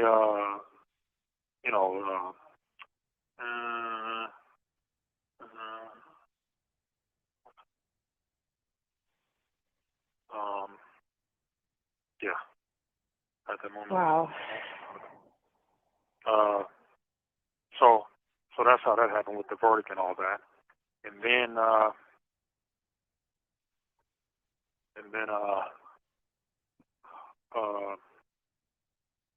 after the verdict was read, I sat down, in a state of shock, like, this can't be real, man. I'm really about to go to prison for years for something I didn't do. And I want you to think about it like this, we didn't know who this dude was, man. I mean, I had prison guards tell me. I had jail guards tell me. If somebody rolled up on them and I didn't know who they was and they came at them with a gun, he said, I'm going to shoot him too. Didn't nobody know who this dude was, man. And so that's the problem. That's the problem right there. And they know he was in a regular car. He was in plain clothes. They know his timesheet was altered. They put him on duty when he was off duty. Not only did they put him on duty, which bolstered the charges, but the wife was allowed to receive death benefits, $250,000 or whatever it was. for them putting him on duty. So it was fraud. It was illegality. I mean, you know what I mean? It was crazy, man. And I'm caught up in all this madness, man. All because, like the investigator said, they didn't get you on what they wanted to get you on, which I believe in my heart, and I've always believed that I was supposed to be set up and murdered. That's what I believe. And so, who was all a part of it? I don't know. The way they act, the way they're trying to punish me and trying to say that I knew this guy and trying to say it's the tall one that shot him, it made me believe that Terry was a part of it. He was somewhere tied in that. That's what made me believe that. You know what I mean? So, well, I mean, he did have a friend that wasn't very, law-abiding or whatever. So anyone rolling with her. Who you talking about? I'm talking about Courtney Love. Oh, yeah. I mean, sorry, I'm always talking about she's, Courtney Love. Yeah, she's kind of cool, man. Like I said, yeah. So tell me Only about. thing I've ever heard about. Huh? Say it again. Go ahead. Oh. I'm not done yet. I'm only halfway through this, so go ahead. Yeah. I was gonna ask you to tell me about the, what they wanted you on first time around. Well, okay, so like I said, I've been in the streets, man. I've been hanging around. I've been dealing with people, man, and I'm not saying I was squeaky clean. I'm not saying that but if I may have had I sold drugs. I'm not denying that. I'm not denying it. Well, I think that might be probably what's linking you to this madness. Yeah. To be quite honest with you. Yeah. So. Yeah. Well, but the thing is that do you get to murder me because I sold drugs? I thought you get taken to jail for drugs. I thought the statute of the penal code says you get time, not murder. You don't get to get murdered. You know what I'm saying? So that's my approach. You know what I'm saying? So you didn't recognize or know Terry. I didn't know him from all get up. I've never seen him before in my life. I tried to say, man, I said, man, these people are constantly trying to say that I know who he is. So I'm trying to figure out where has this dude been around me, and I still have not to this day figured out where. I don't know him. Do you mind if I ask you a little bit about the drug world? No, I don't mind. Yeah, I know, like, it's probably whatever. No, just go ahead. I mean, we're here now. Yeah, might as well. So, okay. So I'm interested in, obviously, like, the heroin movement in Seattle. Okay, well, that I can't tell you about because I wasn't involved in heroin. Right, but Courtney Love said that Terry told her that he was working on a big crack bust somewhere in Oregon. That I don't know nothing about. I just know I read that in the book. Okay, yeah. So, so you wouldn't know, like, where the heroin would be coming from, who would be pushing it, any of that stuff? No, I don't know nothing about that. Okay. Mine was just mediocre stuff in the town, man. It wasn't nothing significant. I didn't have any connections with any drug lords or anything like this. You know what I mean? It's just. Did anyone else in the car with you? What? Say what now? What about anyone else who was in the car with you? No. What about this McAllister person? Who? Jeremy McAllister? Yeah, no, I don't know. Only thing I know about Jeremy is that it's Marie McAllister's nephew. That the police used him to turn against me and go against what he initially said. You know what I mean? That Quentin is the one that did it, and then turn them against me to say I'm the one that did it. And that's how they was able to link me to the situation through his testimony. And then when it came to trial, Mm-hmm. The lawyers didn't want to talk to him. They told him to take the fifth, so he wouldn't even speak about what had happened. So they couldn't pry into why he switched his testimony, why he initially said what he said. You know what I'm saying? That was going to be my question because he had gotten immunity, right? So that was kind of odd to me. Yeah, he had gotten immunity. Yeah. We had the truth on our side, and we had the truth on our side, and they turned it. They threatened these guys with jail, and they left the truth and went to the side of a lie. Mm. Him and Ira. Mm. Yeah. So. Okay. So as far as, like I said, this heroin drug world, I don't know nothing about that.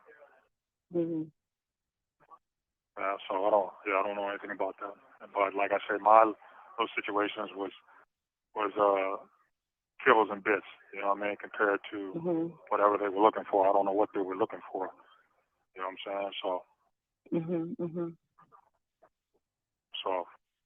Anyway, continue, right? Yeah, go ahead. Thanks for clarifying that. All right. Huh? I said thanks for clarifying that. Yeah. No problem. So like I said, I'm sitting here tripping, and I can hear, I'm sitting there in a chair thinking like, I ought to go to prison, man, and then I can hear my family members in the background crying, and the judge thanked the jury for the service and briefed the media briefed them about talking to the media and all that little stuff. Then the judge directed them back into the jury room, ranging from May for sentencing on May 9th, 1987. I stood up within my restraints, and like I said, I was taken through the judge's chambers and to another floor of the courthouse and back to my cell. When I got back to my cell, I sat on my bed, shaking my head, depressed, in a state of shock.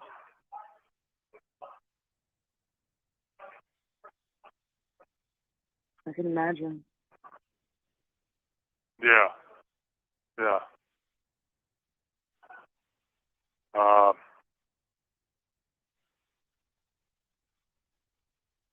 Alejandro, you gonna tell him that I'm on the phone? Hello? Yeah.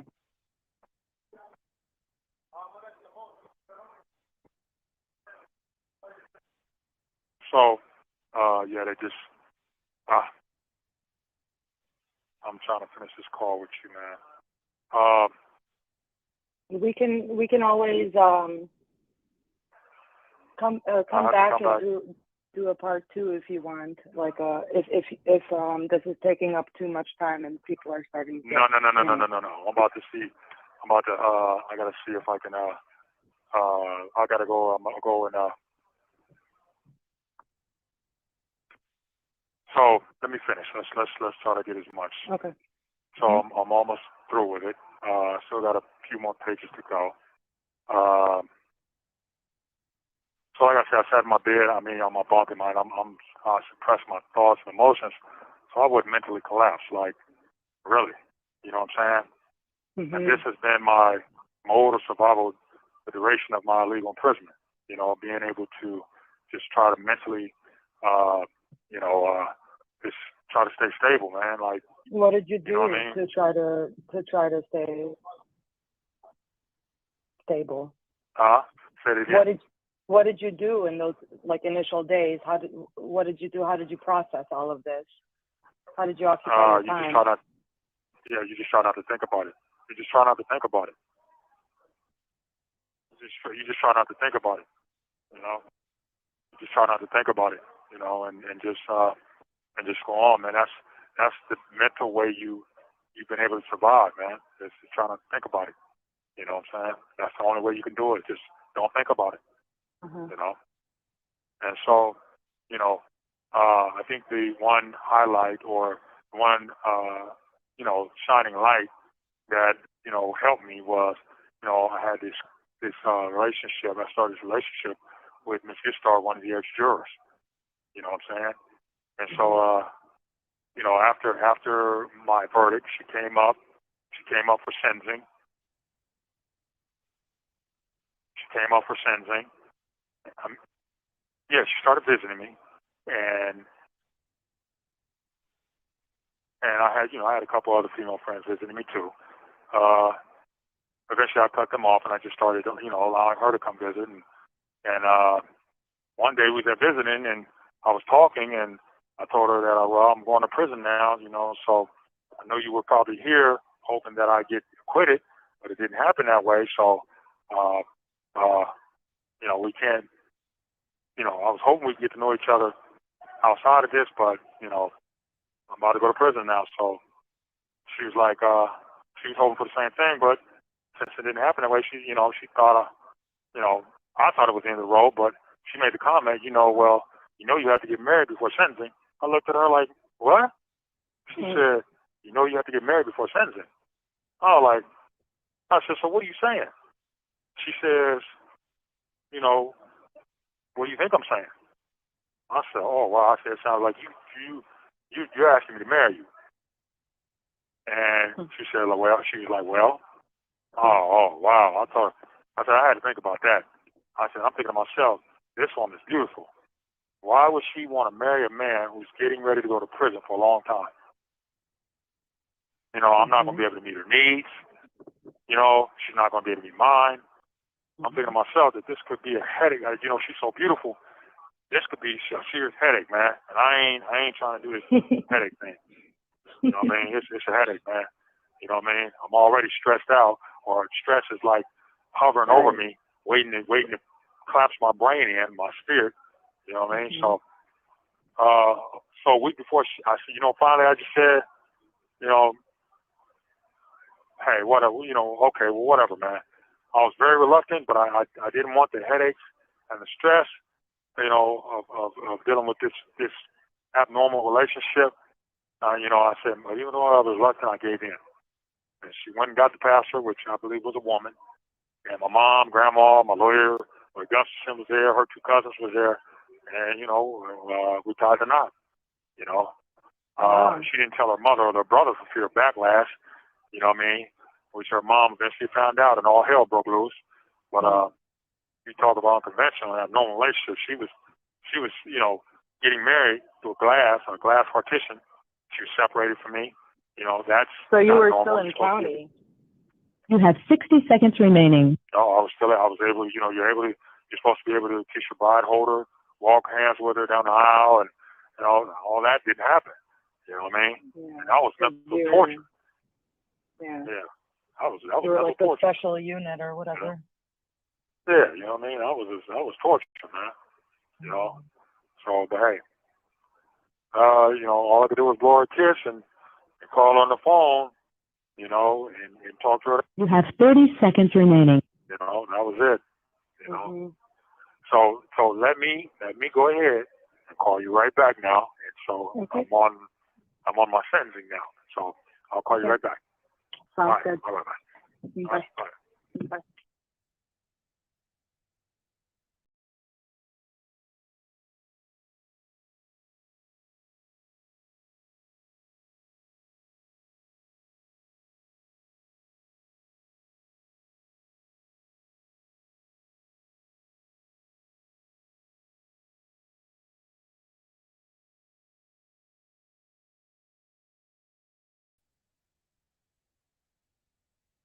All right, perfect timing, everyone, because we're getting a phone call right now.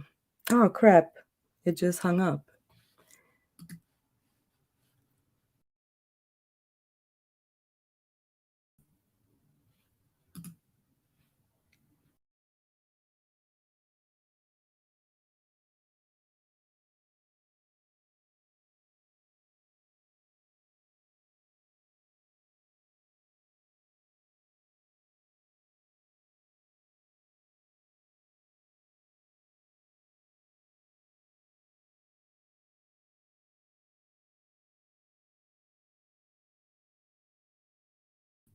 Okay, can everyone hear me? So we're going to take a little break. We have about another hour of the interview to go through, but I am getting calls in right now from Mr. Smiley. So we're just going to take a brief break and answer some of your questions so far. So I just wanted to give him an opportunity as well to kind of interact live with you guys as well. So that it's not just, whatevs. So I'm going to prepare some of these questions, and yeah, I think Jen Lu also said she would join. So that would be great. Oh, crap. I don't think... How am I going to make him hear Jen Lu? Interessante. Yes, Miss Honey, we do. We still have an hour.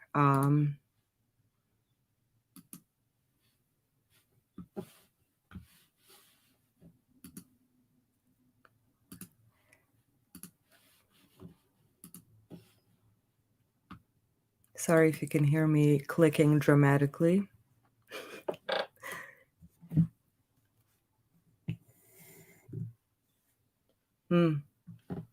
Good question, Genevieve. I will ask that.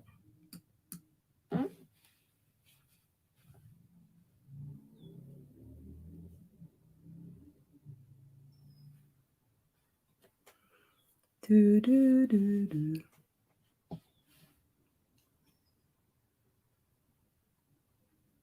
Should I continue play? Yeah, I'm just going to continue playing.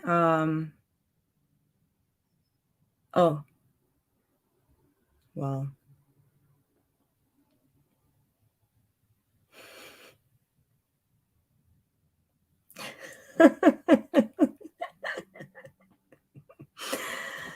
Dobro je, Mirza, nemoj me zajebavati. All right, enough of the shenanigans. I'm just going to start playing this call, and then if he comes, he comes, and then I'll pause it. Oh, I hear Jen Lu. Inmate at Monroe Correctional Complex. Hi, Jen This Lu. call Come will up. be recorded and monitored. If you wish to block any future calls of this nature, dial 7 now.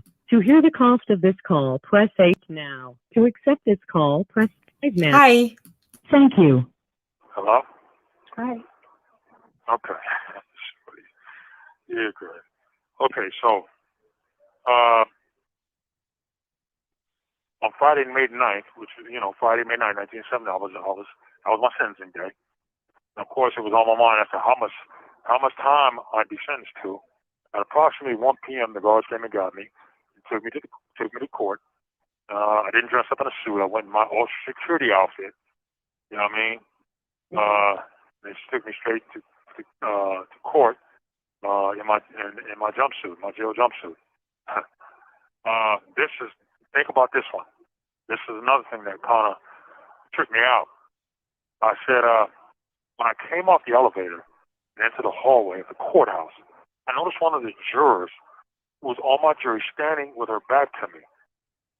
Now, this is a juror that I remember that the judge called out individually, and she said, the judge asked her, could she be fair and impartial? She sat up there with a straight face, innocently, with this angelic tone and angelic look, and said that she could be fair and impartial. So as I came off the elevator and into the hallway, this juror turned around and gave me the dirtiest look. This same juror. Like I said, this is the same juror that the judge questioned. and ask if she'd be fair and impartial. This woman sat up there and straight up lied to the judge. But after seeing that look she gave me, oh, well, I knew that all she wanted to do was get on my jury so she could vote me not guilty and sway anybody else who didn't think I was guilty. Or not guilty? No, I'm saying, with the look she gave me, you could tell she was going to vote me guilty. She gave an innocent look. The judge individually questioned her and asked her if she could be fair and impartial. She said she could. But when I came off the elevator, she gave me that dirty look. That let me know that was a lie. That what she looked at, her look was really actually how she felt. Yeah. So her body language was telling her you body that language, her facial expressions, how she gave me a dirty look. She already made her mind up. Yeah, that was really what she felt, hiding that angelic and angelic tone and angelic look she gave the judge, like, I can be fair and impartial. She was lying. And so then when I came into the courtroom, I noticed about 4 more jurors in there. I'm thinking to myself, what are they doing here? I said, they already did their civic duty. Why are they coming? They're coming now to see me get legally lynched now? Are they serious? I'm like, man, this is unreal, man. You know? So, I just, anyway, my ex-wife, Nikki, was there, my wife at the time, with my mom and grandma, my other family members. Members of the Telly family was there to speak. One of his sisters got up and just berated me. She got to talking like, yeah, where's all your homies now? And, you know what I mean? Yeah, you standing by yourself now, and, you know what I'm saying? This and that, this and that. I was like, wow. The judge, my lawyer was like, Judge, you gonna let her continue to talk like this? I stopped my attorney. I said, go ahead, let her talk, man. And they quoted that in the news. A reporter wrote that. I just said, let her talk, man. It ain't nothing, man. What else can he do to me, man? You know? But another sister got up and was very respectful. And when she talked to me, she said, I don't know what happened on that off ramp. But she said, well, while you're in prison, I hope that you make wise use of your time and just come out better than when you came in. I was blown away. She said that. And then Terry's wife also got the opportunity to talk to me. And she didn't berate me, but she didn't really say anything good. But she didn't berate me, though. I don't remember exactly what she said, but I'll never forget the first sister. She let me have it. So, but the mom never got up. The dad never got up, and nor any other family. Just only the 3 sisters, his wife and 2 other sisters. But another thing you need to be mindful of, that during the first trial, the mother. See, this is how I know that.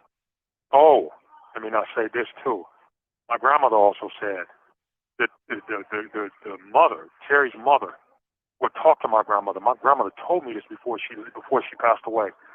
She said that woman would come over and talk to me. I said, Grandma, how many times she talked to you? She would come over and talk to me more than I thought she should.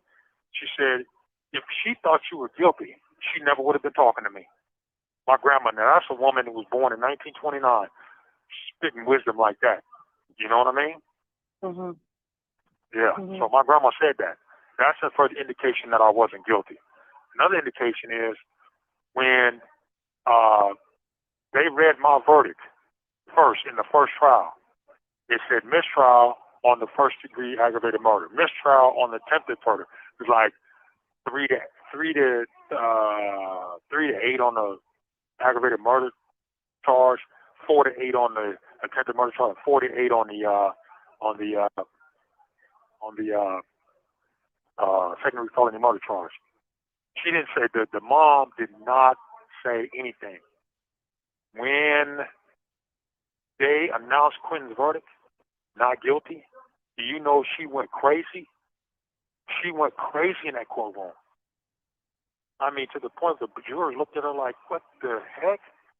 She was hollering and screaming like, no. But when they read my verdict, she didn't say anything. She didn't say anything.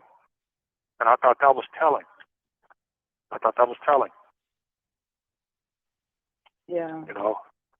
So So basically from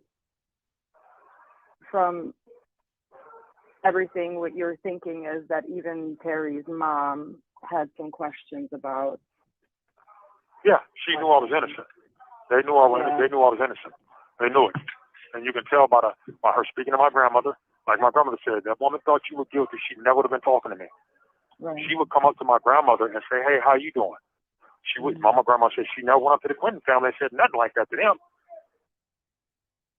Yeah. Sure didn't. Yeah. So, Okay. oh, man, Wow. you seem kind of exhausted.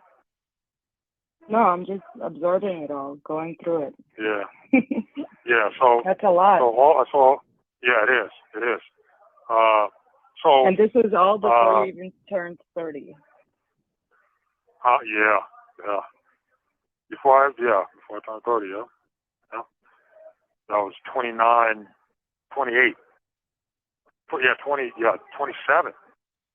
I turned 28 on 1997. May 8th, 1997. I mean, April 8th, 1997.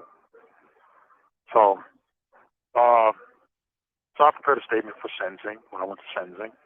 I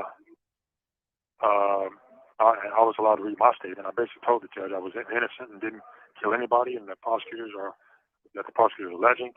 My uncle also got up and had an opportunity to speak. He had a lot of choice words for the judge, the prosecutor, and police. And then the prosecutors got up to speak. They were asking the judge to give me 52 years in prison. They were asking more time for me than the guy who actually shot him. You see what I'm saying? I'm wondering why. Mm-hmm. Is this an indication of something? Judge Ann Schindler ended up sentencing me to 33 years in prison. I have been in jail for 3 years with solitary confinement. It's time for me to move on. I told my lawyer after sentencing to put in a transport order and have me and allow me to go to prison. And so, yeah. So the next week, I was transferred on a prison bus and transported to Washington Correction Center, Shelton, Washington. And as soon as I got there, the shenanigans started. My ex-wife had visited me, and she was standing up because she was standing up trying to get comfortable. The hard seats was hard on her butt, and so she was trying to stand up to get a little more comfortable and stand up to relax her butt a little bit. Mm-hmm. So one of the officers, one of the prison guards, came and looked in. I seen his reflection in the mirror in the glass window, and he left. About 2 minutes later, the sergeant came and told my wife, "You have to leave." She said, "Leave for what?" She said, "Inappropriate behavior." She said, "Inappropriate behavior? I ain't did nothing." He just told her, "You got to go," and they made her leave. So the guard lied and said that she stood up on the counter and was showing her breast to me. That wasn't even true. It wasn't even true. You know what I mean? So that was the first sign of shenanigans that had started when I got to prison. And then, so now I had to wait to see what the sanction was going to be. To me, it just seems like that happened. It seemed like the prosecutors or police's fingerprints was all over that one. I think it might have been a prosecutor because he talked about her in a hearing one day. He talked about how she was a lawyer. She graduated from law school. So, yeah. So he talked about that, and so I had to, like I said, I had to wait for the sanctions about this visiting thing.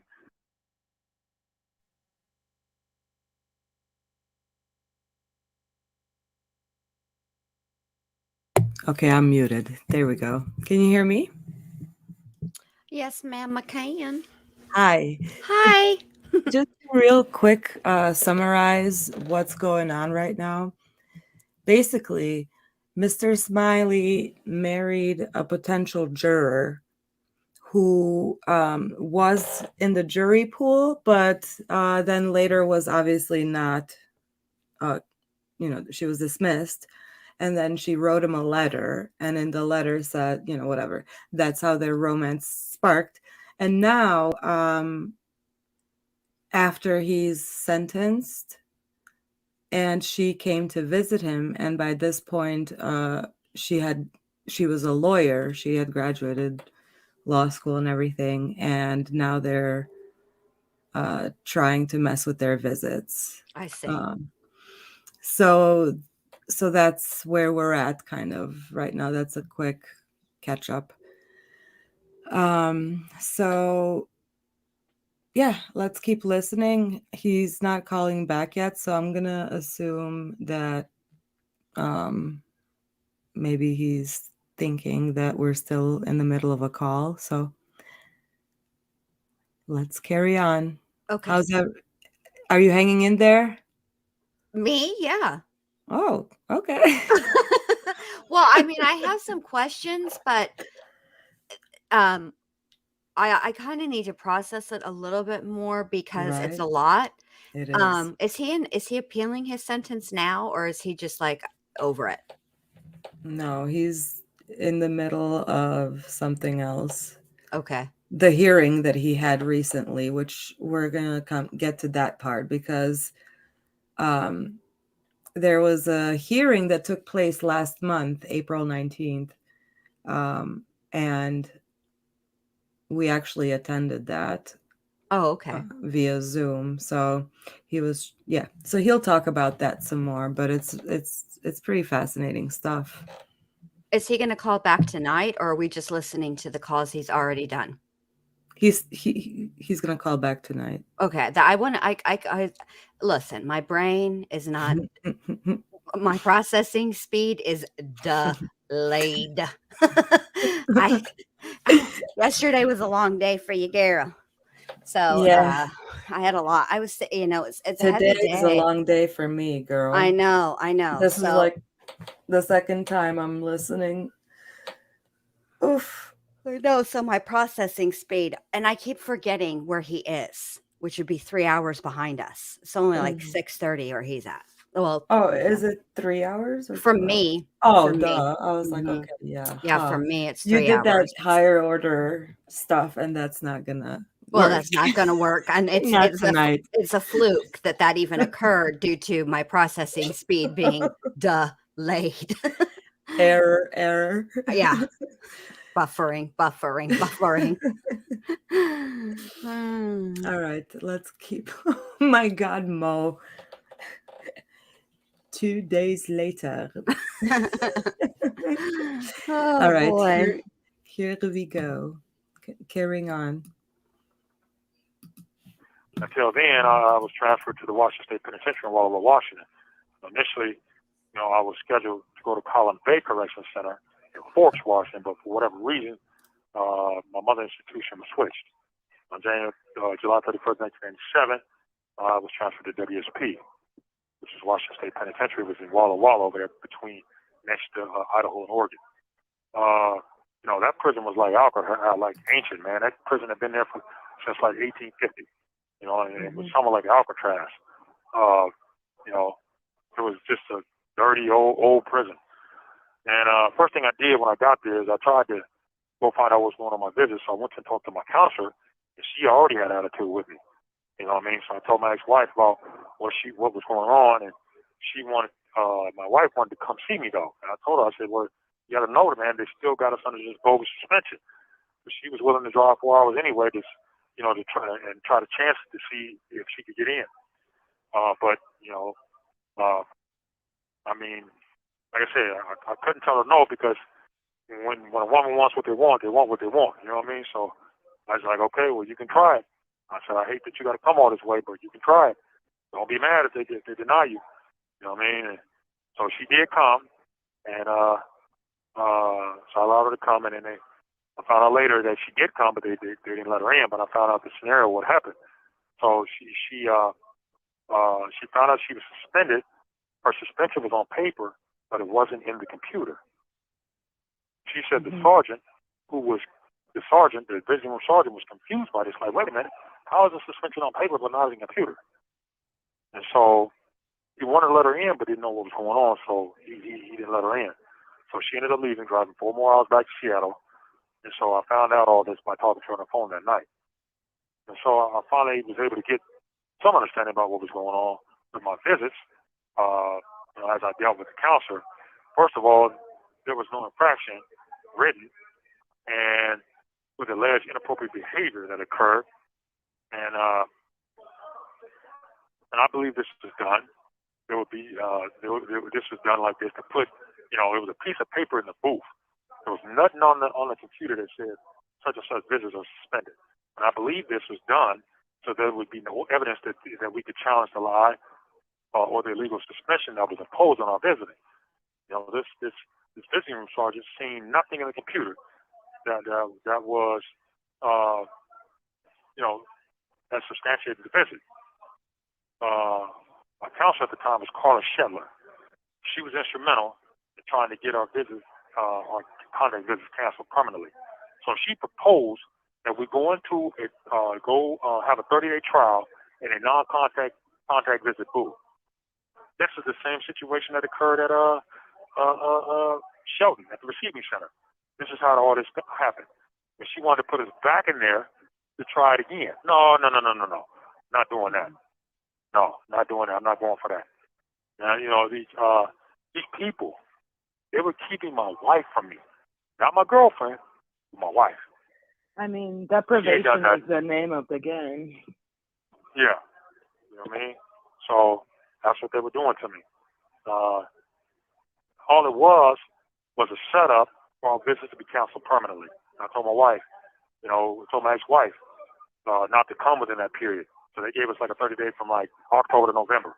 I said, don't come in that time. Come after that time and see what happens. Well, she came, and in the 30 days that was imposed for a trial run in order to reinstate the visits, we never should have lost. And surprisingly, they let her in.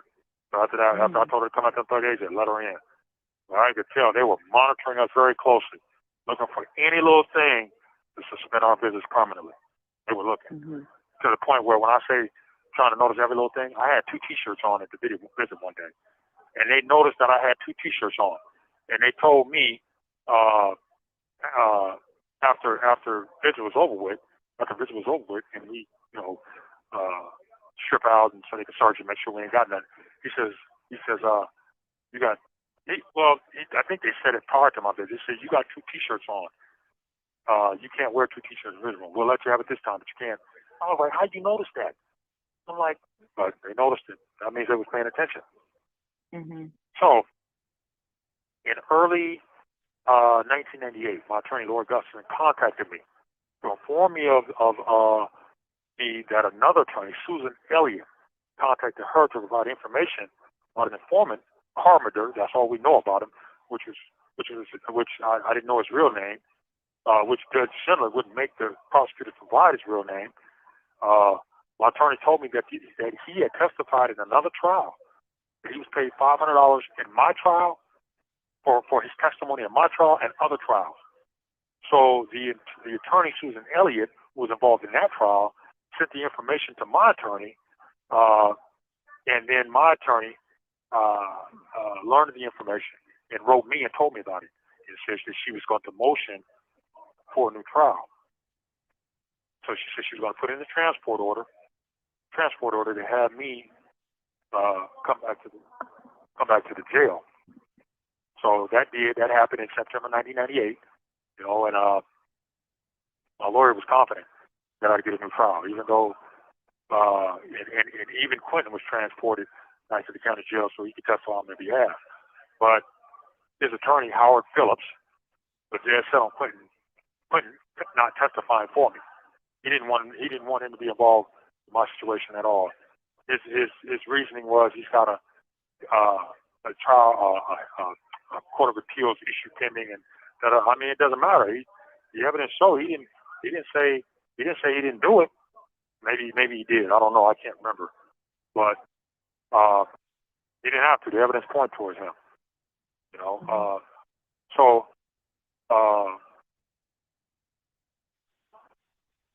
Really, I don't think Quentin wanted to testify. I think he was just using an opportunity to get close to his family, and I think that was it basically. and he just wanted to come back so he could visit his family. So at the hearing, my lawyer argued that Crime Stoppers, that dude said he was paid by Crime Stoppers for his testimony. And so my lawyer was like, Crime Stoppers is a police-ran organization that paid a witness money to testify. Their sentence rationale was Crime Stoppers is not a police organization, but a civilian organization. Therefore, there was no violation or crime committed. And ended up denying the motion. and I was leaving. Wait a looked minute. back. You said Crime Stoppers were paying witnesses to testify in your trial. Yeah. That's what you just said. An informant. Oh. Yeah. Paid a dude. He admitted it out of his own mouth. This ain't nothing a lawyer discovered in a document. He admitted it out of his own mouth in another case that he was testifying in. He said, I got paid in Smiley's case, and I got paid in other cases. Wow. Yeah. And they denied the motion, saying that the reasoning, and that's no different than... You have 60 seconds remaining. There's no reason why I got denied in this hearing. You know, what I just went through. Okay, okay. You gotta let me call you back. I'm gonna call you right back. Okay. Okay, right back. All right. All right. Bye.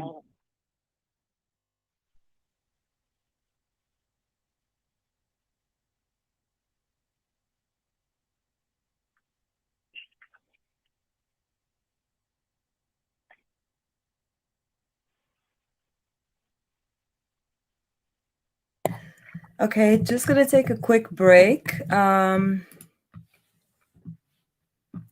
want to wait a minute. I want to show you guys. Can you hear me?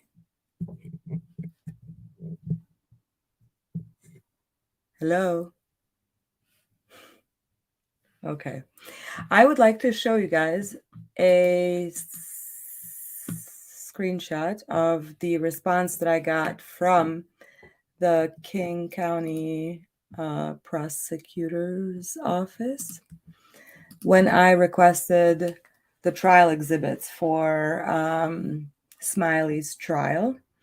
And basically the response I received was, according to our case management system, we have 39 boxes of material for this case. So I imagine the discovery is quite voluminous. Feel free to call me directly if you would like to discuss your request.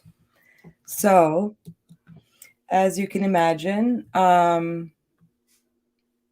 that's definitely something that, you know, we're looking at here. But so Mr. Smiley isn't calling back yet, so I'm assuming he's going to try to time this in a way, whatever.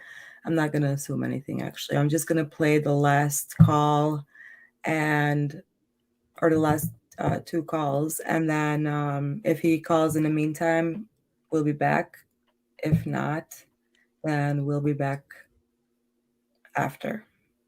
Sound good? Sounds like a plan. Thank you.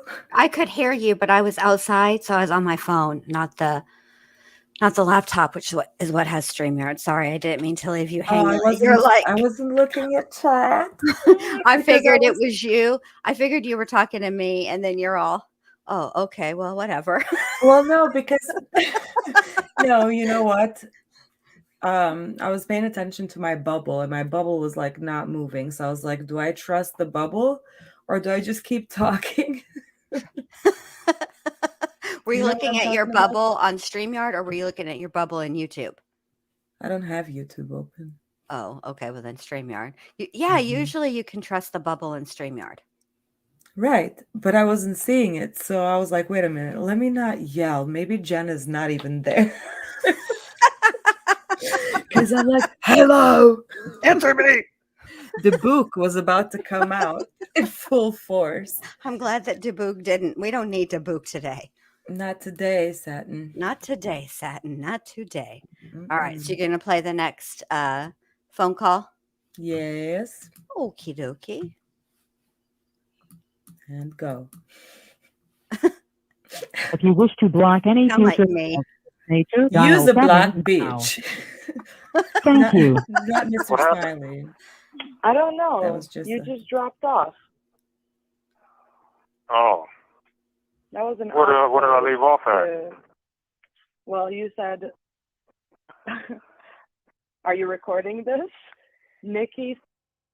Oh yes. Okay, before I keep going.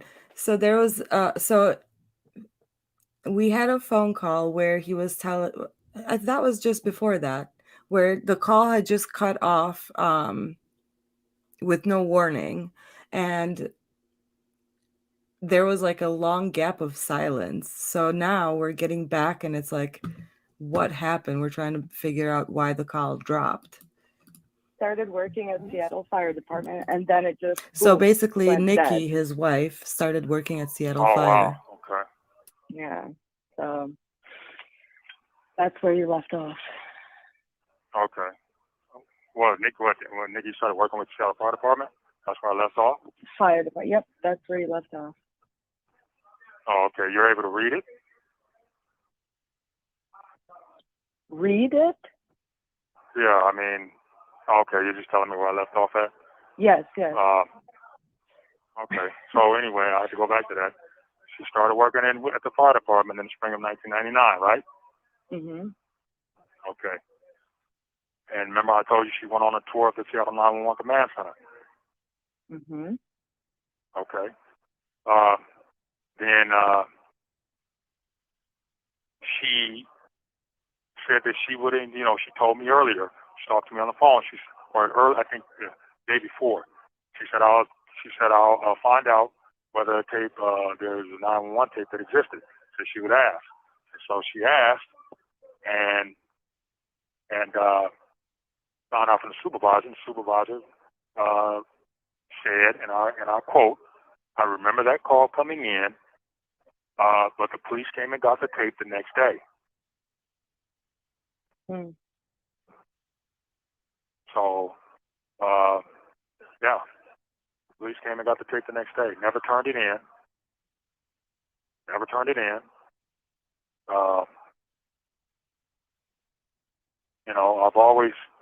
I've always imagined what had been said on that tape. Like I said, my grandmother, she watched the news and always remember that the news reports reported I shot the one who shot me. You know what I'm saying? Mhm. And so I've always imagined what could have been said on that tape. And then this is just my imagination running. Because of the situation that was supposed to happen to me, the setup or whatever was supposed to happen, however it was supposed to play out, I imagine Terry may have said, Eric Smiley is on the Swift off or off ramp with other individuals. I just got shot, and the 911 operator dispatch said, "Did Smiley shoot you?" She said, "No, I shot the one who shot me." You see what I'm saying? Mhm. So I kind of imagine that maybe that's how it played out. I don't know. I'm just surmising at that point, but it's not far-fetched to think that way. She said, yeah, but the police came and got the tape the next day. Like I said, they never turned it in. My grandmother repeatedly over the years. So hold on. So you're saying that this 911 supervisor who works at or did at least in 1999, worked at the Seattle 911, what did you call it? Command Center? Yeah, the 911, Seattle 911 Command Center. And she said that there is a tape in existence. I remember, this is a quote. This is a quote. Mm-hmm. I remember this, never forgot it. I remember that call coming in, but the police came and got the tape the next day. So the call from Terry coming in? Yeah, exactly. So Terry called 911? Yeah, from his car. I mean, that's what the supervisor said. Wow. Okay. It was a 911 call that came in. I mean, it's the fact of the matter is that, like I told you, I always imagined what was said on that tape. And I'm just, like I said, I'm just surmising.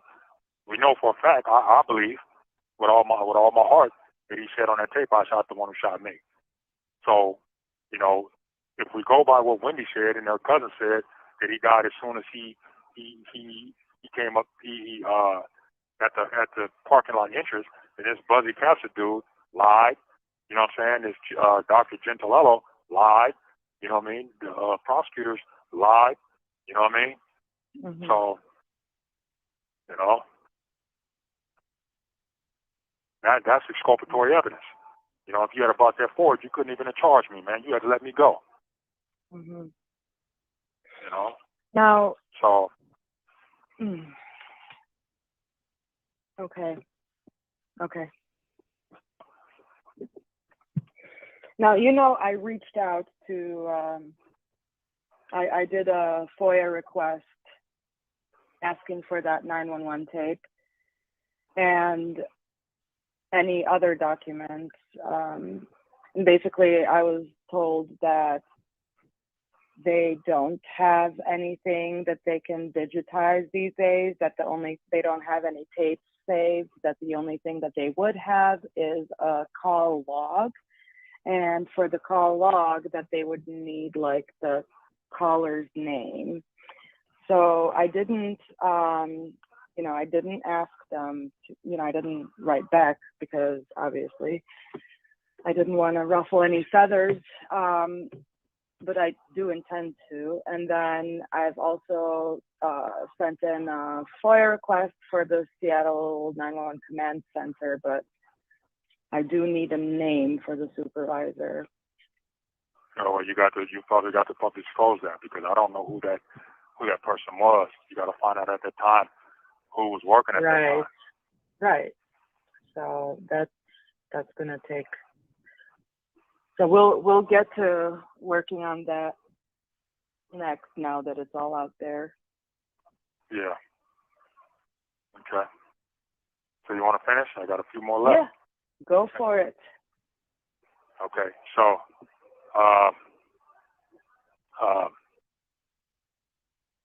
let me see. So we talked about Terry saying I shot the one who shot me. Let me go back to what the investigator Gil Zimmerman said. He says, because they didn't get you on what they wanted to get you on, they going to get you on this.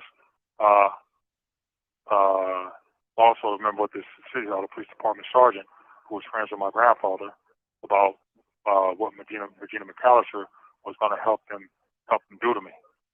She also admitted that out of her own mouth.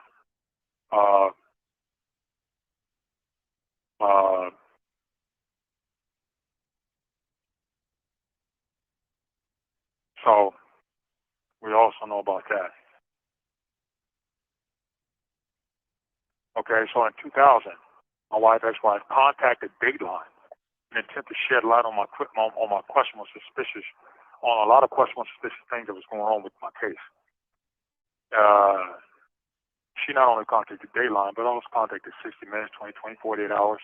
But Dateline was the only one that agreed to do the special on my case. My wife spoke to the story writer. My ex-wife spoke to the story writer from Dateline. They also spoke to Dateline, about certain aspects of my case. She then directed them to my attorney, Lord Gustafson, in a letter letting. She directed them to my lawyer, Lord Gustafson, and then my lawyer wrote me a letter, which I still have today, talking about Dateline's willingness to come into this case and bring some light on some of the suspicious stuff that was going on. Mm-hmm. I will have that. I still have that letter, like I said. I read it for the first time in years. That's like about 2 weeks ago.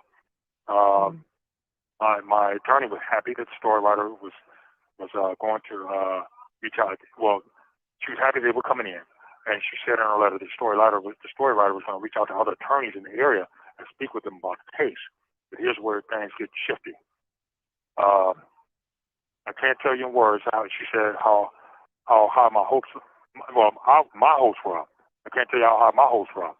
But strangely, about a month and a half later, my ex-wife received a message from the story writer stating that they wouldn't be able to do the special on my case. She said she tried calling them back, leaving messages on multiple occasions to find out why they reneged on doing the special. She said the story writer, nor anyone else from Dateline, from that matter, called her back to give her an explanation. So, in my guesstimation, I believe, and I'm just guessing, that the prosecutors and police became aware of Dayline's interests, just like they didn't want to throw a TV there. They made their contacts, which are obviously powerful investigative contacts, to influence an international agency to leave a situation alone. Dayline didn't back out on their own initiative. Somebody or someone, some people, forced him to back out. Never heard from Dayline again. So the question becomes, why did Dayline back out? Who forced him to back out? Who was afraid of Dayline uncovering something? Was Dayline kept away from my case because it could uncover something else that they didn't want to uncover? Well, I mean, let's just start with what was already in testimony. I'm pretty sure that they would have had a field day with just the timesheets being altered. I mean, that alone is just... But just remember, when you start investigating a situation, sometimes it leads to other stuff. It opens doors in other areas.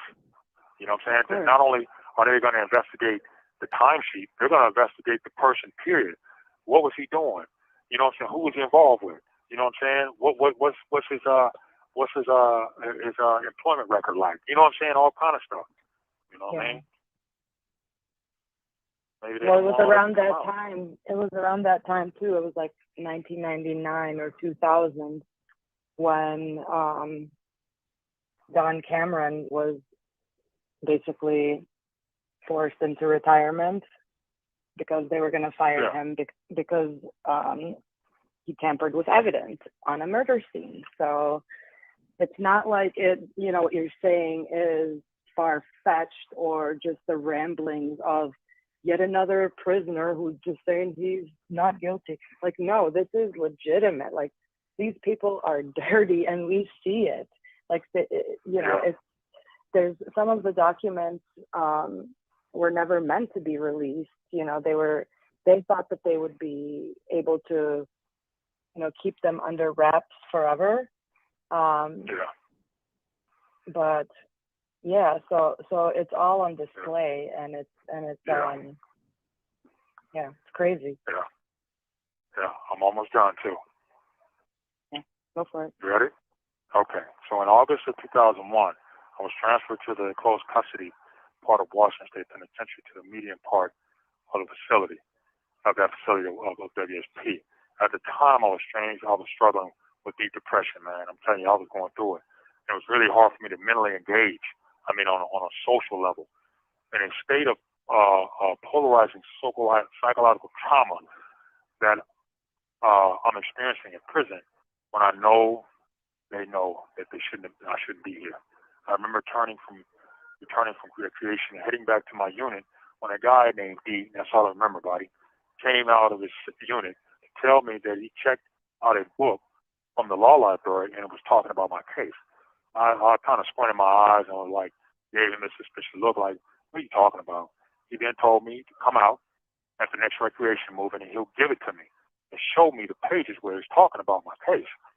So about 6:30 later that evening, I came out to meet him and to get the book. When I looked at the cover, the book, it had a white guy's face on it. My thought was, this doesn't look like a book that be talking about me or my case. I then read the title, which said, Who Killed Kurt Cobain? I was like, okay, what does that have to do with me? He encouraged me to read the pages 147 to 155 that are talking about me and my case.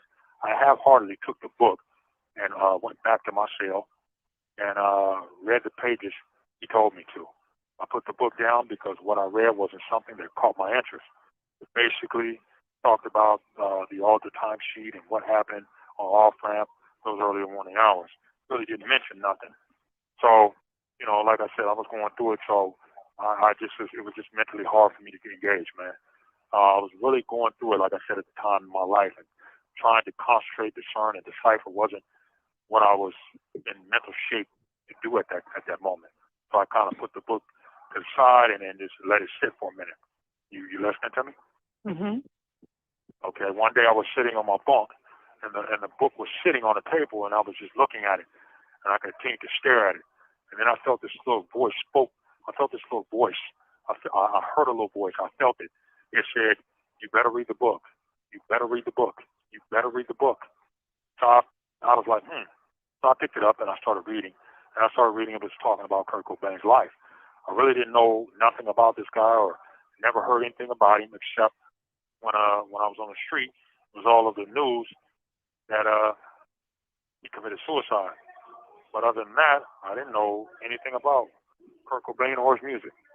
I almost put the book down because I was reading about something that wasn't relevant to my situation, but something encouraged me to keep reading.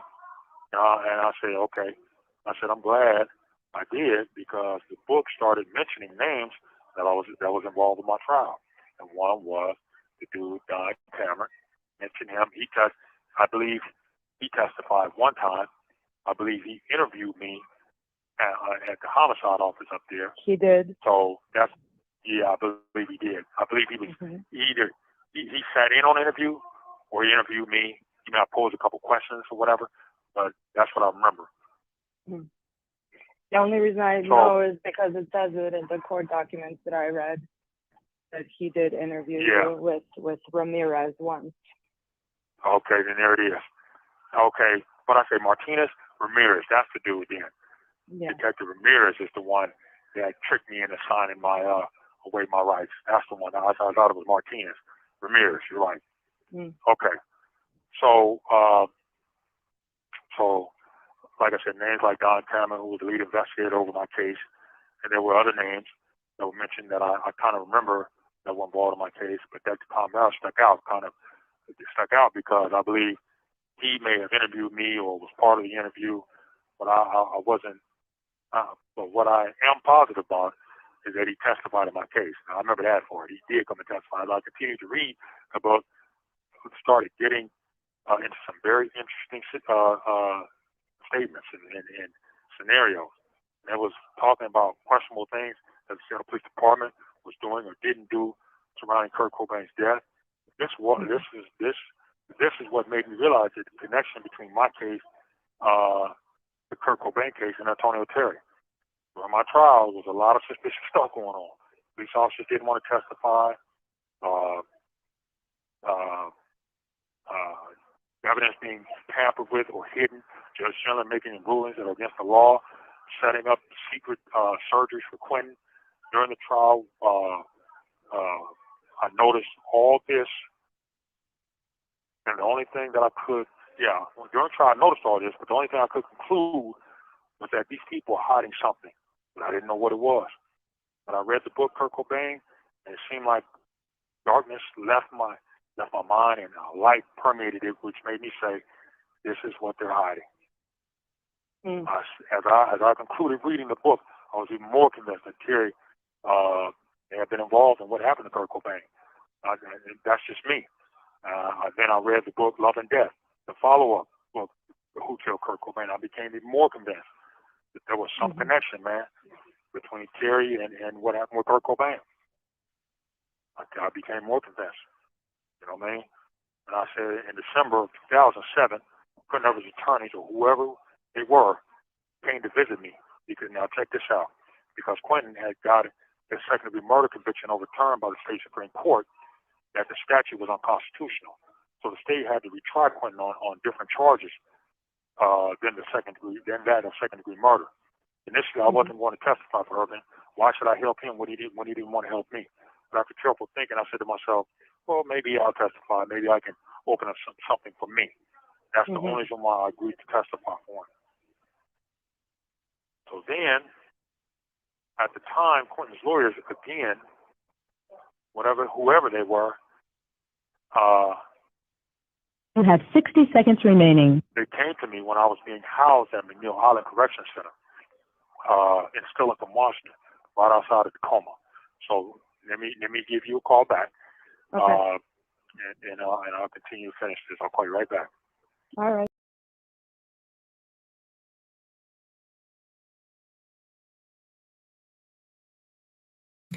So I just heard from Smiley, and he sent this email. So if we don't, we're probably not going to hear from him tonight. I hope they didn't go into lockdown because of this. But he will be back whenever I hear from him. So with this final call, I will let Mr. Smiley finish his story. And yeah. So good night from me, and I will talk to you soon. We'll have to go through all of this. This is a lot of information, so.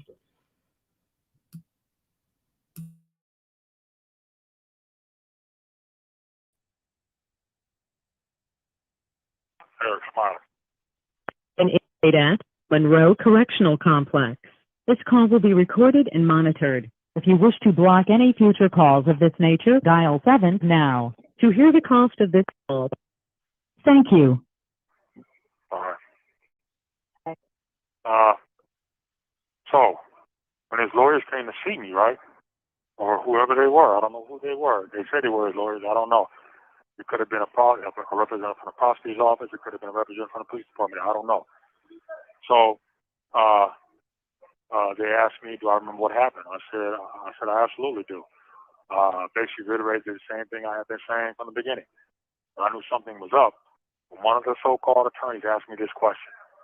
They said, what about the Kurt Cobain situation? I responded by saying, oh, you heard about that too, huh? He responded, yeah, I heard a little bit about it. He said, what do you know? I told him, I said, I don't really know. I only know what the books are saying. I said, he said, well, what are the books saying? I told him, the books are saying that the police department was involved and what happened to him. He asked me, do you believe it? I told him it doesn't matter what I believe. It's what the books are saying. There was no more comment. He didn't bring it up to me no more. That was it. That's all he said. I thought that was striking. You know what I mean? He asked me that, whoever that was, asked me that out the blue. Yep, sure did. I mean, did you end up testifying? No, I'm about to get to that part. Oh, so okay. The lawyers made it seem like Quentin was gonna. Those lawyers made it seem like Quentin was gonna have another trial, and that I was gonna be called to testify. But then all of a sudden, I seen on the news that Quentin was being tried again on an aggravated murder charge. I was like, wait a minute, how is he being charged with aggravated murder? And I heard with my own ears he was acquitted of those charges. That's what made the mother get up and start screaming. So how is he being tried on them charges again? Yeah, exactly. That's why Terry's mother screamed in the courtroom when Judge Schiller announced the acquittal of the first-degree murder charge and the attempted murder charge, and then announcing the conviction on the second-degree murder charge. Mm-hmm. I'm not surprised that the law was violated in the most egregious way by charging him again. The charge he was acquitted of, unbelievable. I just feel like, man, these people are unbelievable, man. This stuff is unbelievable. They just feel they can do anything they want to do, man. Mm-hmm. And that's what's sad, man. We don't have no accountability, man. And that's why I said, man, I've been up in here all these years and I've never had any problem. So if something happens after this, it was no accident. There was no accident. And I'm saying the Department of Corrections was involved because I know that I believe that they will help out the prosecutors or the police if they tell them to do something. The police department's involved and the prosecutor's office is involved. So just know that for a fact. You know what I mean? Mm-hmm. All that in New Island. So did you try to reach out to Tom Grant and the authors of Love and Death? I did. That's right. I forgot to tell you. I did. My mother talked to him back in 2003. My mom talked to him on the phone. Oh. And I talked to him on the phone. I did. I sent a letter to him and told him where to call. He called my aunt. I gave my aunt's number. He called my aunt. My aunt referred him to my mother. But my mother, she was talking about the case. I think he wanted to hear something different. But I tried to contact him again, and he wouldn't contact me back. So, I told him I needed to talk to him personally, you know. So, Yeah. yep. So we did reach out to him. You know what I mean? He did respond. My aunt talked to him. My mom talked to him. So, yeah. So, you know, while at McNeil Island, like I said, you know, I composed over 100 letters, man. Sent to lawyers, politicians, Innocence Project, and media outlets all over the country. You know, and I may have received one or two responses saying, "Sorry, we can't help you. I wish you well in your pursuit of justice," or something like that. So, because I knew politicians in the state weren't going to give me the time of day. So one of the letters I sent to Sheila Jackson Lee in Eastern Texas. I explained in the letter the crookedness and corruption that permeated my trial, along with the alleged involvement of the Seattle Police Department in the mysterious death of Kurt Cobain. Sheila Jackson Lee sent my information to Congressman Adam Smith of Washington State in Washington, D.C. I received a letter back from Adam Smith's office, but it wasn't him. It was his secretary or somebody that responded. I was told to contact the governor's office and request that they look into my claims. Once again, passing the buck, so I didn't even bother to respond. Nor did I contact the governor's office for what? You know, so in 2010, I had a friend of mine's sister. Her name was Nakia Ray, who was an FBI agent. She visited me here at the current facility, Monroe Corrections Hospital, Twin Rivers, here at Monroe, Washington. She sat down with me and visiting and talked with me about the situation, and I outlined several issues that would give them jurisdiction to investigate my situation. She told me to compose the information in a letter and send it to her sister. In turn, will give it to her. Approximately a month later, I found that Nakia took the information to her colleague, superior, I guess his name was Steve Dean, to get his approval to launch an investigation. He told her to leave it alone. From what I was told, she was adamant in trying to open an investigation into my claims I provided. I guess Mr. Dean was adamant too. I was told that he gave her a look as though giving her a warning not to touch it. With that, she left it alone. I then found out that this dude, Steve Dean, may have been friends with Antonio Terry, had some type of friendship with him, or whatever, association, whatever. And that's the case. And if that's the case, then no wonder he's covering for him. Law enforcement covering for law enforcement.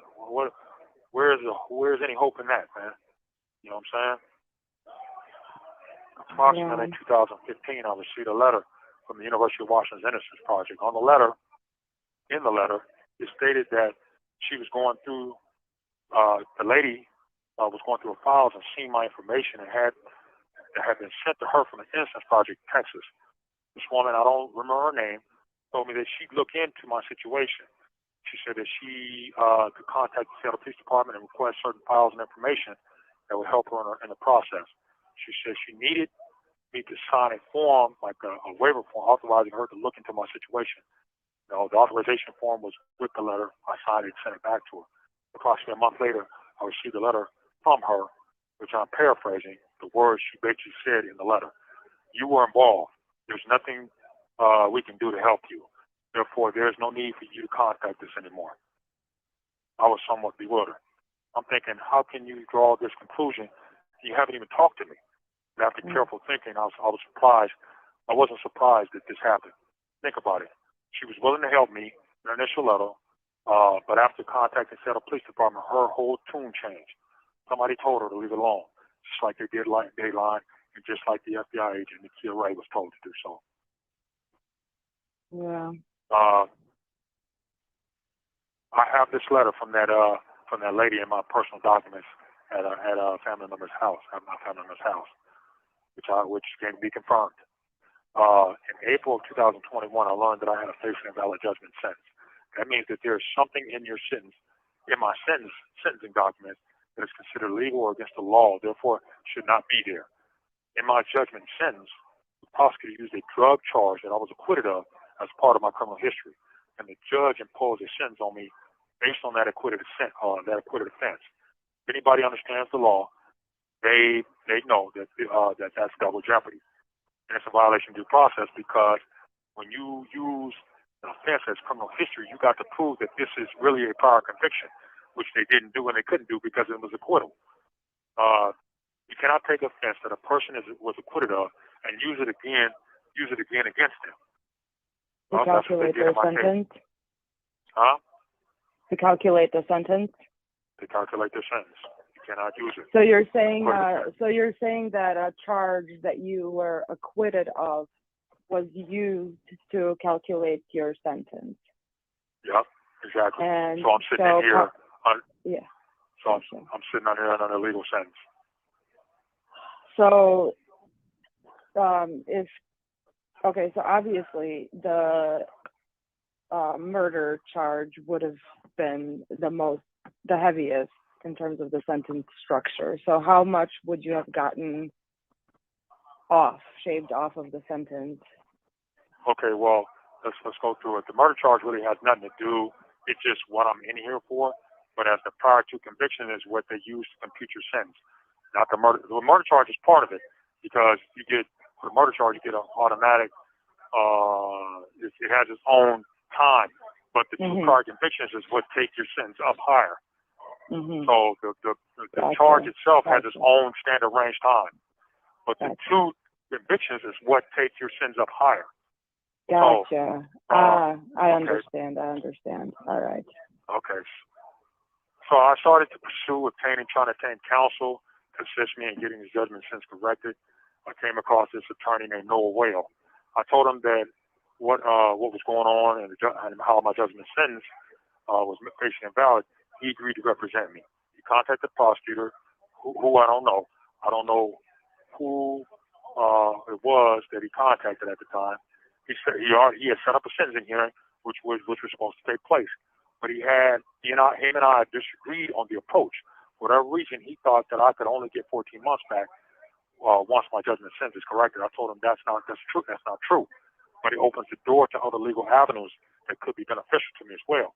For example, the illegal sentence that I'm currently under voids my mandate that the Court of Appeals issued in my case. And because there is no mandate, the case of Blakely versus Washington, which deals with the imposition of exceptional sentence, which takes away the power of the judge to impose an exceptional sentence and puts it into the hands of the jury. So what has happened is that would impact my exceptional sentence by eliminating it and then removing me off of community placement because there wouldn't be no room to give me community placement because this year would be my ERD. But that didn't happen. But for whatever reason, he wanted to do it his way and not the way that my family paid him to do it. So I said, he's being paid to do a job that he wants to do it his way. He then says this. He says, we can do it this way or I can give your money back. I said, man, that feels like the prosecutor's Scott O'Toole may have his hands in that one too. I told him, if he's not going to do it the way I'm asking it to be done, then give my family their money back. He sent the money back to my aunt. So I continued to hunt for an attorney to represent me on this simple issue. I ran into attorneys that had ego trips, narcissistic, didn't have time, and just totally unprofessional. I ended up getting in contact with my old attorney, Lori Gustafson. I told her what was going on with me. She said she didn't understand how she didn't catch it. But due to health problems, she hasn't been practicing in many years. So I believe the last time I heard from her was about 20 years ago. She said that she couldn't do anything for me, but referred me to a friend of hers that could possibly help me. She referred to me one of her friends. Her name was Carolyn.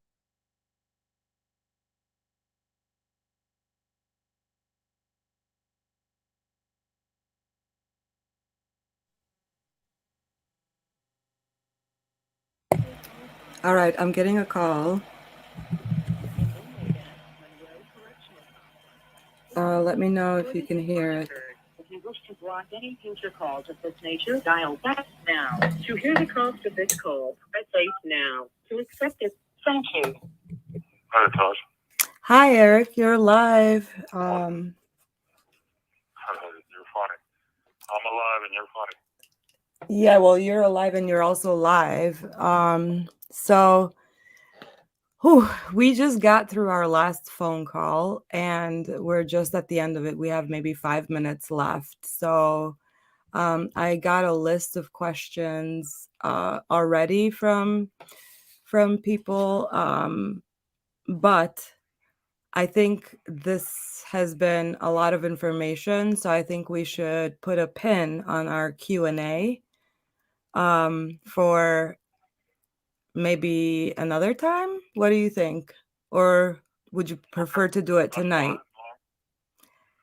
I mean, these phones are being, they're kind of bum rush tonight. So, I got your we email. can't.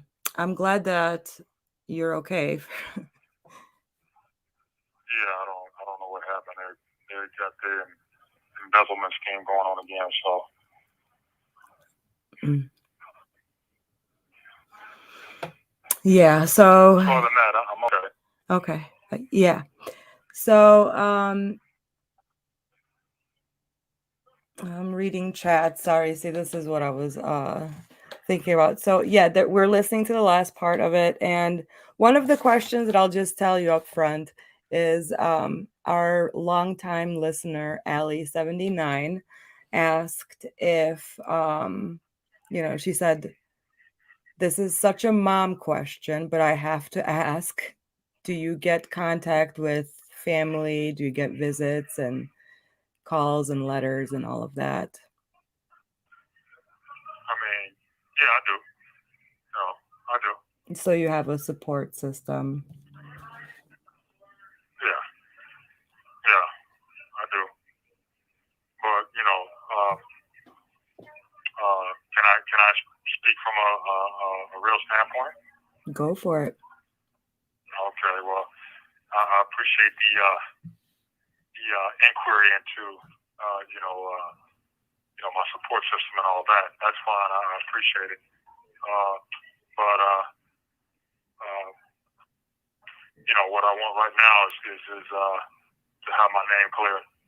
That's the most important thing in my life right now. Yeah, that's just Mm-hmm. that's very important to me. Very Absolutely. Yep. So that's why we're here. Yes. We heard. Yes. Is there any other things that you want to ask me that I can convey to your audience or whatever it may be? Yeah. Another feel free. question. Another question was, what was the reason Quentin was shot? What was the reason Quentin was charged? Shot. The reason there was no reason why he was shot. For no reason. He wasn't shot because of something he did or any endangerment to the individual who did it. The individual who did it was mad or irritated, upset, or whatever you want to call it. He was emotional in his feelings about he didn't like the way, I guess, Quentin got in the way of his car. And so, he came out with a firearm in his hand and started cussing, and then all of a sudden, out of nowhere, just started firing at him. Right. And Quentin is dead now, correct? That's the narrative. So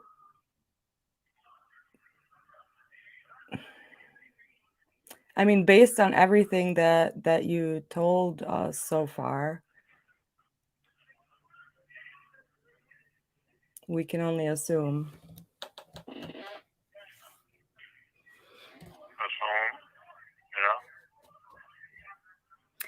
yeah. Another question was, this was towards the beginning of your story while you were talking still, about the night of, was Quentin always carrying a gun around? That I don't know. But that night I didn't know he had one, so I wasn't aware of that. So, and as I said before, when we were riding around, it was entertainment. It wasn't looking to get in any trouble or anything like that. And if I'd have known that he had that, he he wouldn't even have been with me. Yeah. So, one of the questions is, how did Quentin die? How did he die? Yeah. Well, Quentin, when he was in here, he didn't rebuild himself like he should have. He didn't rehabilitate himself as far as his mind and his heart. Well, he was a He kid. he was a kid, but then there's a time when he was, he had to make the decision to become a grown man, and he didn't do that. Well, yeah, I mean, yeah, that's not as, yeah, He was a that's, kid when it happened, but then you're away from everything, you're away from influences. This sometimes you gotta have that introspection where you do an examination of yourself, and just like Terry's sister told me, I hope you make you see a time while you're in prison, and I did that. So only thing I can say for him is that he didn't do what he's supposed to do. He stayed with the same mindset that basically probably got him up in here, and then he went back out there with that same mindset, and so he engaged in the same probably activities that he did when he was out. he did, because there's news articles about his future arrests and so on. Yeah, he got arrested when he got out. Mm-hmm. He was with somebody in a car, and I seen it on the news, and he was on the news when they brought him into court. Mm-hmm. It's unfortunate. This really is. Yeah. Well, we have someone here in chat from Croatia, and they're saying, tell him he has support from Croatia. So I appreciate that. That's awesome that I got support from around the world. Never expected that to hear that. And, yeah. Yeah.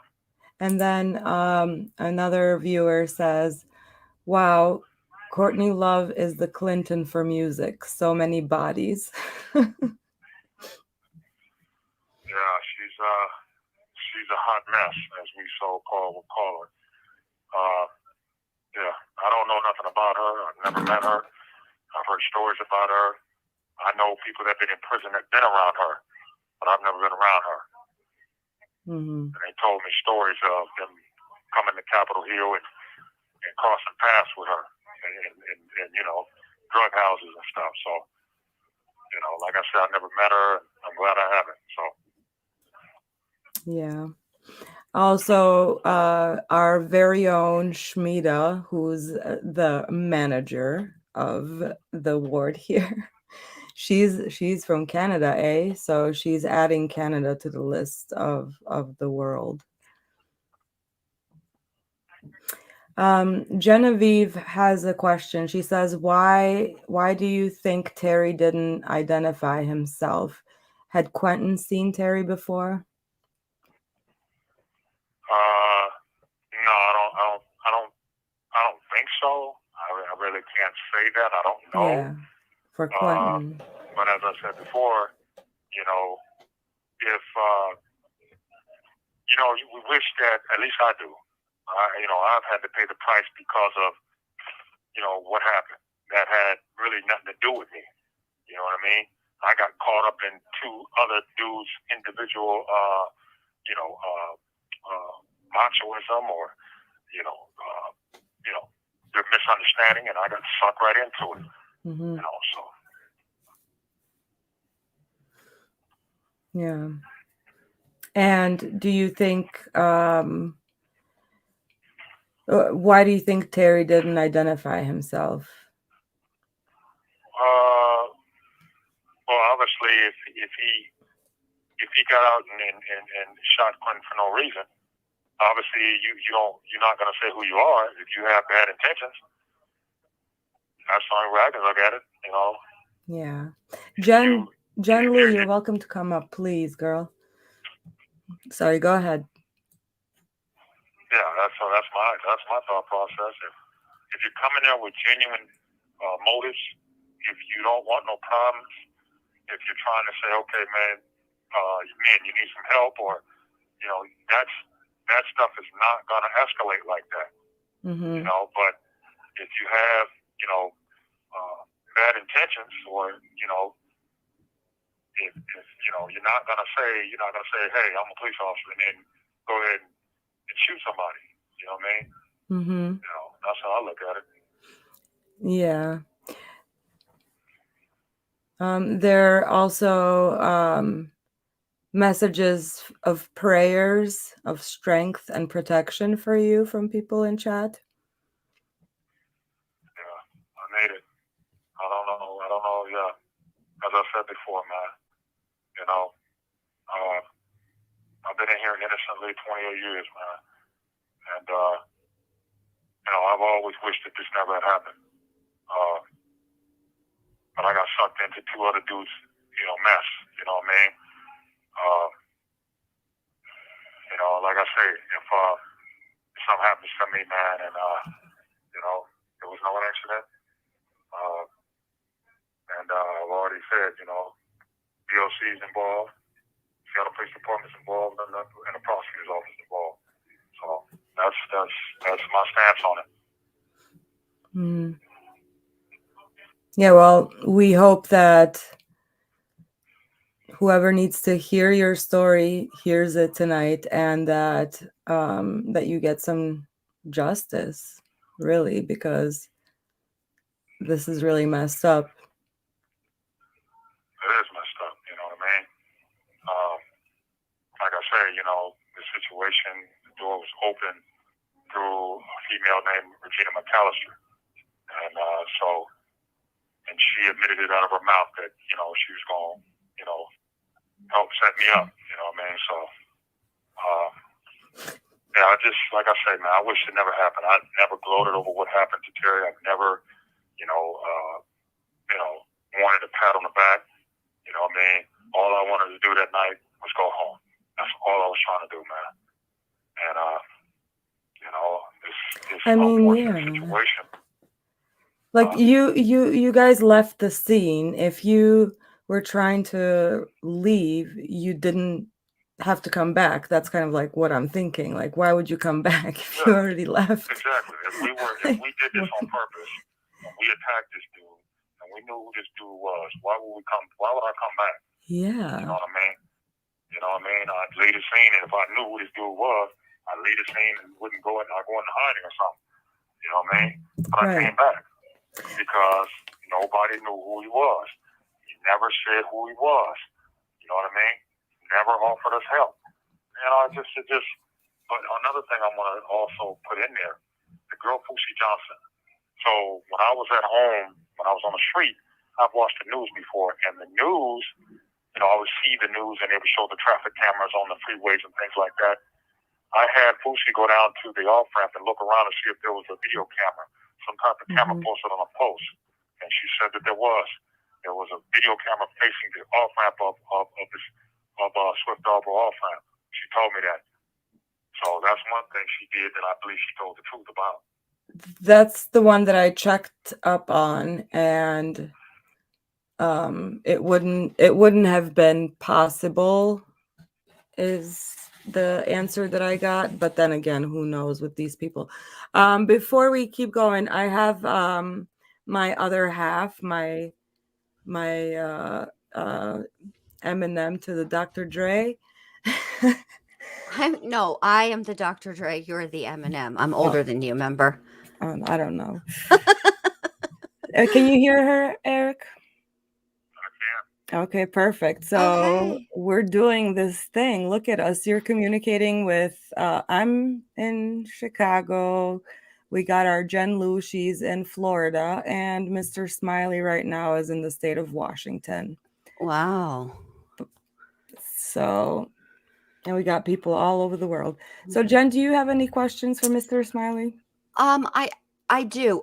So, because I hadn't listened to the rest of because you called in and we hadn't gotten to this point yet, but where is your case now? Are you appealing your case still, or are you just like over it? Okay. Thanks for that question. I appreciate it. My direct appeal is done. So what is going on now with me as far as my case is concerned is that I have a thing called a facially invalid judgment sentence. It's where something that the court used to confirm your sentence, it's certain documents where they used an offense that I was acquitted of years ago, and they used it to compute my sentence, which there is case law that says that's a no-no. I was acquitted of the offense. There's no way you can use it again in any type of way. It shouldn't even be mentioned. No, it shouldn't have. You're right. Mm-hmm. Recently, I just had a hearing. So I filed a 7.8 motion, which was filed in the King County Superior Court back on February 10th. And it was going back and forth, court dates and, shenanigans with the prosecutor, shenanigans with the court clerk. I'm going to pull that file up. Oh, go ahead. I'm just saying I'm going to pull the file up because we attended. So it's not going to have any audio, but keep talking. You can keep talking, but I'm just telling the people. Sorry. Oh, okay. Can she hear me still, though? Yes. Oh, yeah. I can hear you. Uh-huh. Okay. So I filed a 7.8 motion in the Superior Court.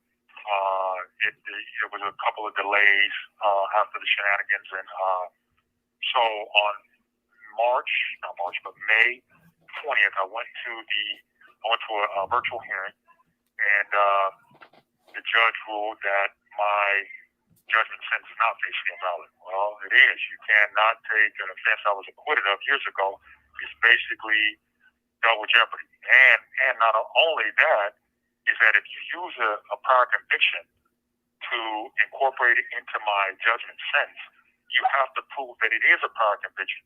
So the prosecutor had a burden of proof, as far as due process go, to prove that this is a prior conviction, which you cannot do if I was acquitted of, right? No, I mean, you went to trial and the jury found you not guilty. Okay. Yeah, yes. And so last year, I hired an attorney, which he contacted the prosecutor. They were willing to fix it and to take 14 months off my sentence. But wait, how many months? Me and the attorney. 14. 14 months. That's it. Okay, 14 months. 14 months. Wow. Yeah, it's 14 months. But the thing is that it opens the door to other little benefits that I get. Okay, so by my sentence not being final, my mandate as far as the Court of Appeals is now final. So a Court of Appeals mandate cannot rest upon an illegal sentence. So basically, it's like I'm still on direct appeal. And so then Blakely, I don't know if you heard of Blakely versus Washington, which is a case that says that the Supreme Court ruled that the judge can no longer impose an exceptional sentence. It has to go before a jury. So You have 60 seconds remaining. now that that's open, then it goes into my exceptional sentence. Then it flows into my community placement, which rids me of all that and lets me out the door. Well, this past Friday on the 20th, they said I didn't have a facially invalid judgment sentence and sent it up to the Court of Appeals. Oh, wow. So The wheels of justice turn slow. Yeah, that's what I'm dealing with right now. You have 30 seconds remaining. Hey, Natasha, now I can call back if you would like. Yeah, you can give us a call back. Okay, well, let me call you right back. All right. All right. Bye. All right, guys. I'm gonna take one more call from him, and then we'll call it a night. And we can always ask him for follow-up questions or whatever, because yeah, we can keep in touch basically. But this is really messed up. Yeah, This is a Global Tel-Link prepaid call from Eric Smiley. an inmate at Monroe Correctional Complex. This call will be recorded and monitored. If you wish to block any future calls of this nature, dial 7 now. To hear the cost of this call, thank you. Yes. Okay, I am. All right, that was quick. You know, I'm surprised Yes. how quick things go. But yeah, anyways, go ahead. Okay, so Jen Lou, did you have any other questions? Not that Or I can think of right now. So just he's still in the appeals process with that part of it, with the sentencing part. feel free to say to ask oh, me she can anything hear wants you. to. She can hear you. Tell her, feel free to ask me anything she wants to.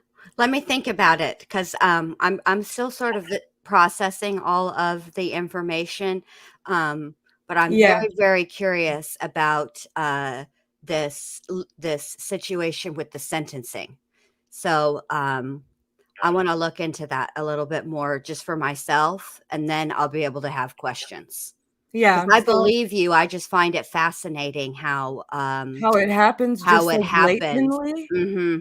in Yeah. your face. Yeah. Yeah. I mean, I shouldn't be surprised, really. Look at all the cases I've, well, the big one that I've really, the main one, that I've Main spoken one. up about. Yeah. But anytime I've So seen Jen wrongful Lou is our convictions, expert on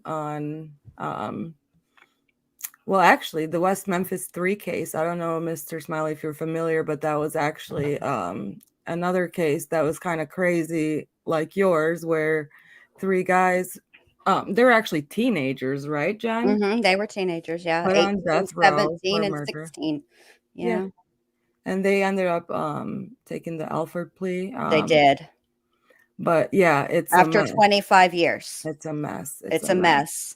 And they're So still working through the courts right now trying to get I mean, they took the Alford plea, so they're out, right? But they really are looking to clear their clear name. their name, yeah. And the only way to do that is through some new DNA testing. So that's what's going on with it right now. So that's But if see, and that's what they were trying to do with Mr. Smiley too, is by trying to give him second degree, which is Mhm. what happened in this case. They took an Alford plea, right? They pled down to something, no, and I mean, it's they took an Alford plea for basically the original charges, oh, just not they took the capital murder charge away. Still so they murder took though. Hmm. so they got out on On what? And they took an Alford plea for first degree murder. thank you. There you go. Sorry, all my So synapses weren't firing. My processing speed's delayed today. I'm delayed too today. So yeah, so An Alford plea is basically saying, I'm not guilty, but because of the evidence that you have against me, I'm more likely than not to be found guilty.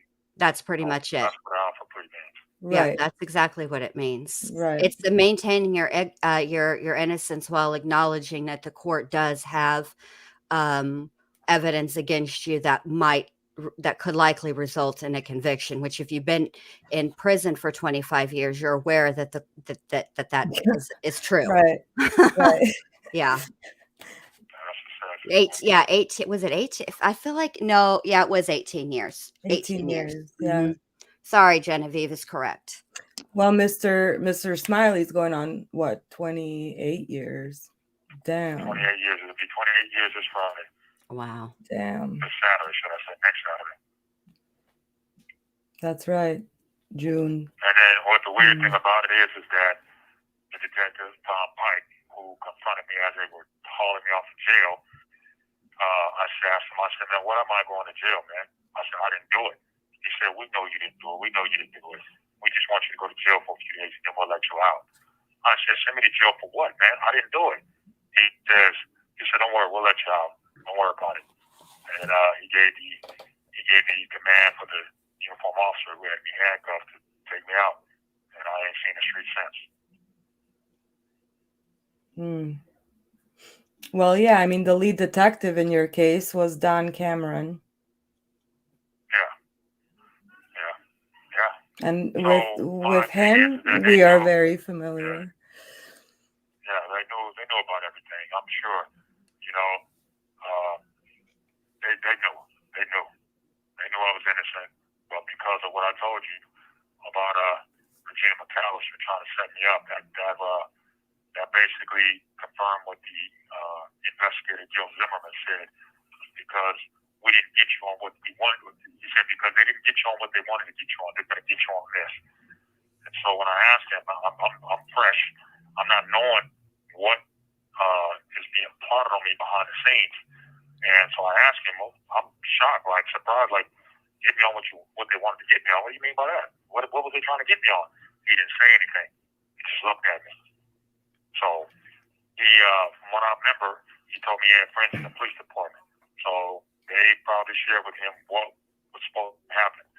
And because somehow it flip-flopped, they're saying, okay, well, we didn't get you on what we wanted to get you on, but now we're going to get you on this. So that's how it played out. You know, I've been the victim of you know, their garbage. You know what I mean? Especially while I'm here. We have a our Croatian viewer, Mirza, that I told you about. He has a good point. He's saying, this is my problem with the U.S. justice system. All the experts and lawyers are bringing in all those proofs and stuff, and then they give all the power to the jury, which is not a group of experts, to decide if someone is going to prison or not. So if the jury doesn't like you for whatever reason, you can kiss your life goodbye. Yeah, that is definitely true. You can always waive your right to a jury trial and have a judge hear it, though. Yeah. So remember, I want your audience to hear this. Remember, I had a juror who the judge called out individually and talked to her and asked her could she be fair and impartial. She sat up with a straight face, an innocent look, and an angelic tone in her voice, and said, yes, I can be fair and impartial. Okay, so at my sentencing, when I came down off the elevator from the jail, she had her back turned towards me. And as I continued to walk, being escorted by the guards, she turned around and looked. If looks could kill, I would have dropped dead right then and there. She looked me up and down and turned her nose up, and I looked at her. I said, see, that was what you had all along right there. You just lied to the judge so you can get up on the jury and convict me and probably sway anybody else to convict me who may not have wanted to. You see what I mean? There must have been a reason for him to pull P-O-L-L her, or yeah, that's what pull her individually. Do you, somewhere in all of your discovery, do you have the jury questionnaire? Do you remember which juror that was? I can't remember the circumstances surrounding why. She wasn't the only one that did that. I mean, she wasn't the only one that was questioned. There were several people that came out and was questioned. You got to remember, this was 25 years ago, 26 years ago. And so I remember key points like her looking at me and giving me that dirty look. I remember that. I'll never forget that, ever. But there were several jurors that Judge Ann Schiller pulled out to talk to see if they could be fair and impartial. Now, it could have been something on their jury questionnaire that they said, or something. But however it goes, she was asked could she be fair and impartial. She sat there and said she could. But then when I seen her in the courthouse, which I was still kind of like, what is she doing here? She's already done her civic duty. She should be on with her life. You know what I mean? You convicted me. Why are you hanging around to see me get lynched? And I just thought that was unusual. And by her looking at me and I'm seeing that look on her face, that let me know that she was lying to the judge. What she looked at me, that look she gave me is what she really had in her heart all along. Mm-hmm. Right. Yeah, we just heard that as well. But here's another question. Or actually, it's not a question, it's a comment. Rick Shaw says, listening from England, best wishes to you, Eric. I appreciate it. Thank you. Melanie says also in England. So yeah.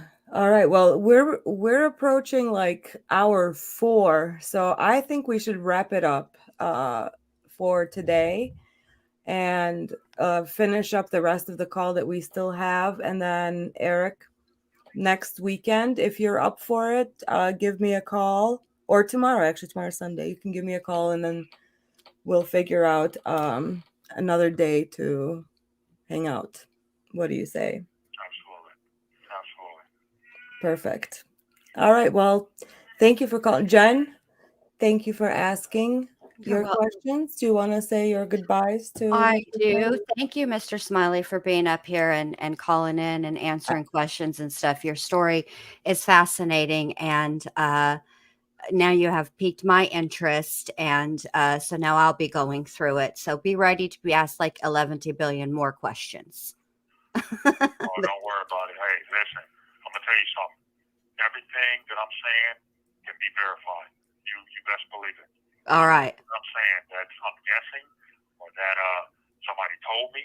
This is stuff that I've seen with my own eyes. These are actual truths, and they can be verified. All right. Well, good Yeah. deal. Thank you for taking the time, though. I'm very interested, and now I'm gonna. Natasha will tell you how I roll. I will go over it with a fine tooth comb because Oh, it's it's over, always Eric. it's in the details. That's always in the details. That's where I. Yeah, you're about to get your case looked at. I mean, looked at. Jen Lou,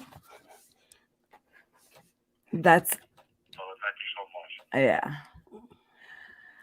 Heather, whatever, says thank you, Mr. Smiley and Dr. B and Jen Lou and all. And Camille wants to know if there's anything that he needs. Yeah, that he needs attention and a spotlight and to clear Yes. his That's name. what I need. Well, yeah. I need to have my name cleared. That's what I need. Yeah. I'm in here legally. I have trepidation on getting out, and these people still having the stigma, this target on me that I did this, and they know I didn't, and I need my name cleared. That's what I need. Mary Hello says, thank you, Eric. We got your back, and a smiley face. And Camille says, God bless, Eric. Paula Rose says, God bless you.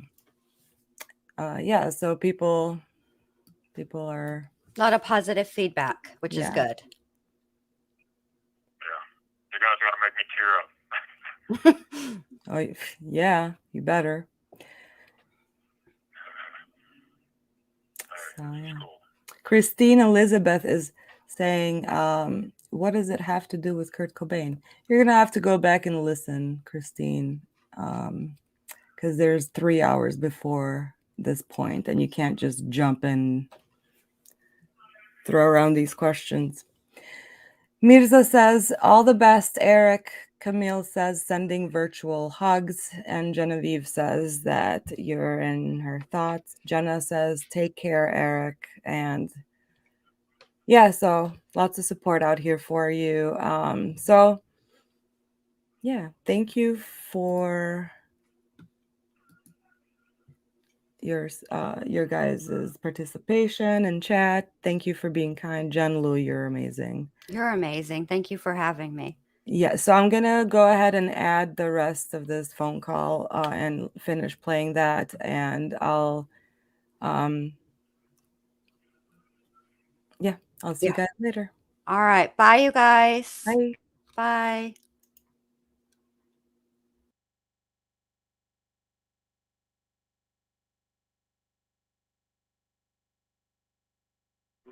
McMurdy or McMurtry or something like that. This woman was so, sorry to say, this woman was so unprofessional. She was very unprofessional. No help and very unprofessional. And anyway, so I took the approach that I'm going to have to do this myself because these attorneys are crazy. I couldn't put it together. I could put it together myself and have a hearing. They're wasting my time trying to get these attorneys on board. I said I ended up talking to an attorney named Rachel Gluckman. I give her all the praise in the world. She helped me and guided me. She was really good. I appreciate her in submitting my brief to the courts. I have to give thanks to a few people who helped me, and she's one of them. And I'll mention you for giving me this opportunity to speak my truth. On February 10th, 2002, a motion was submitted to the court, the King County Superior Court. Prosecutors and court clerks started engaging in shenanigans. The court clerk telling me to do stuff that I wasn't required to do. The prosecutors acting like they didn't get my motion that I sent to them. The certified mailing sheet that I sent to them never came back. Judge Maureen McKee sent me a letter telling me that she can't proceed on my motion unless the scheduling by motion for a hearing date, unless I schedule a motion for a hearing date, give notice to the prosecutor, tell her whether I wanted to be appointed an attorney to represent me. I responded telling her that I did put a motion in for a hearing date, and I already sent the prosecutor the information, putting them on notice. In March, I was appointed attorney named Lauren Connor. Initially, it was impossible to get in contact with her, but eventually our communication got a little bit better. My first hearing was scheduled on April 8, 2002, on my birthday. It then was rescheduled for April 19. The prosecutor filed their brief. You said 2002. I think you mean 2022. Excuse me, 2022. Yeah, my bad. That was just April last 8, 2022. Mm-hmm. Yeah, my bad. And I actually birthday. attended that hearing via Zoom. You did. That was the 19th, not the 8th. Right. The 19th. It was originally scheduled for the 8th, which is another. Yeah. Right. Your birthday. Yeah. Yes. Mm-hmm. So then it was rescheduled to the 19th, which is the one you attended. The prosecutor filed their brief on Monday, the day before the hearing. So the judge rescheduled the hearing for May 13th. It was postponed again because certain documents weren't filed in time. This time the hearing was set for Friday, April 20th at 11 a.m. I was confident that my judgment sentence would be corrected and I'd be let out of prison, but that wasn't the case. Judge Maureen McKee ruled that my judgment sentence wasn't facially invalid. Basically, there's nothing wrong with it, and transferred it up to the Court of Appeals to be considered a personal restraint petition. The problem with this is last year they were willing to correct my judgment sentence with the attorney Noah Whale, and obviously Judge McKee would have been the same judge who would have been resentencing me, but because of the way I argued certain things in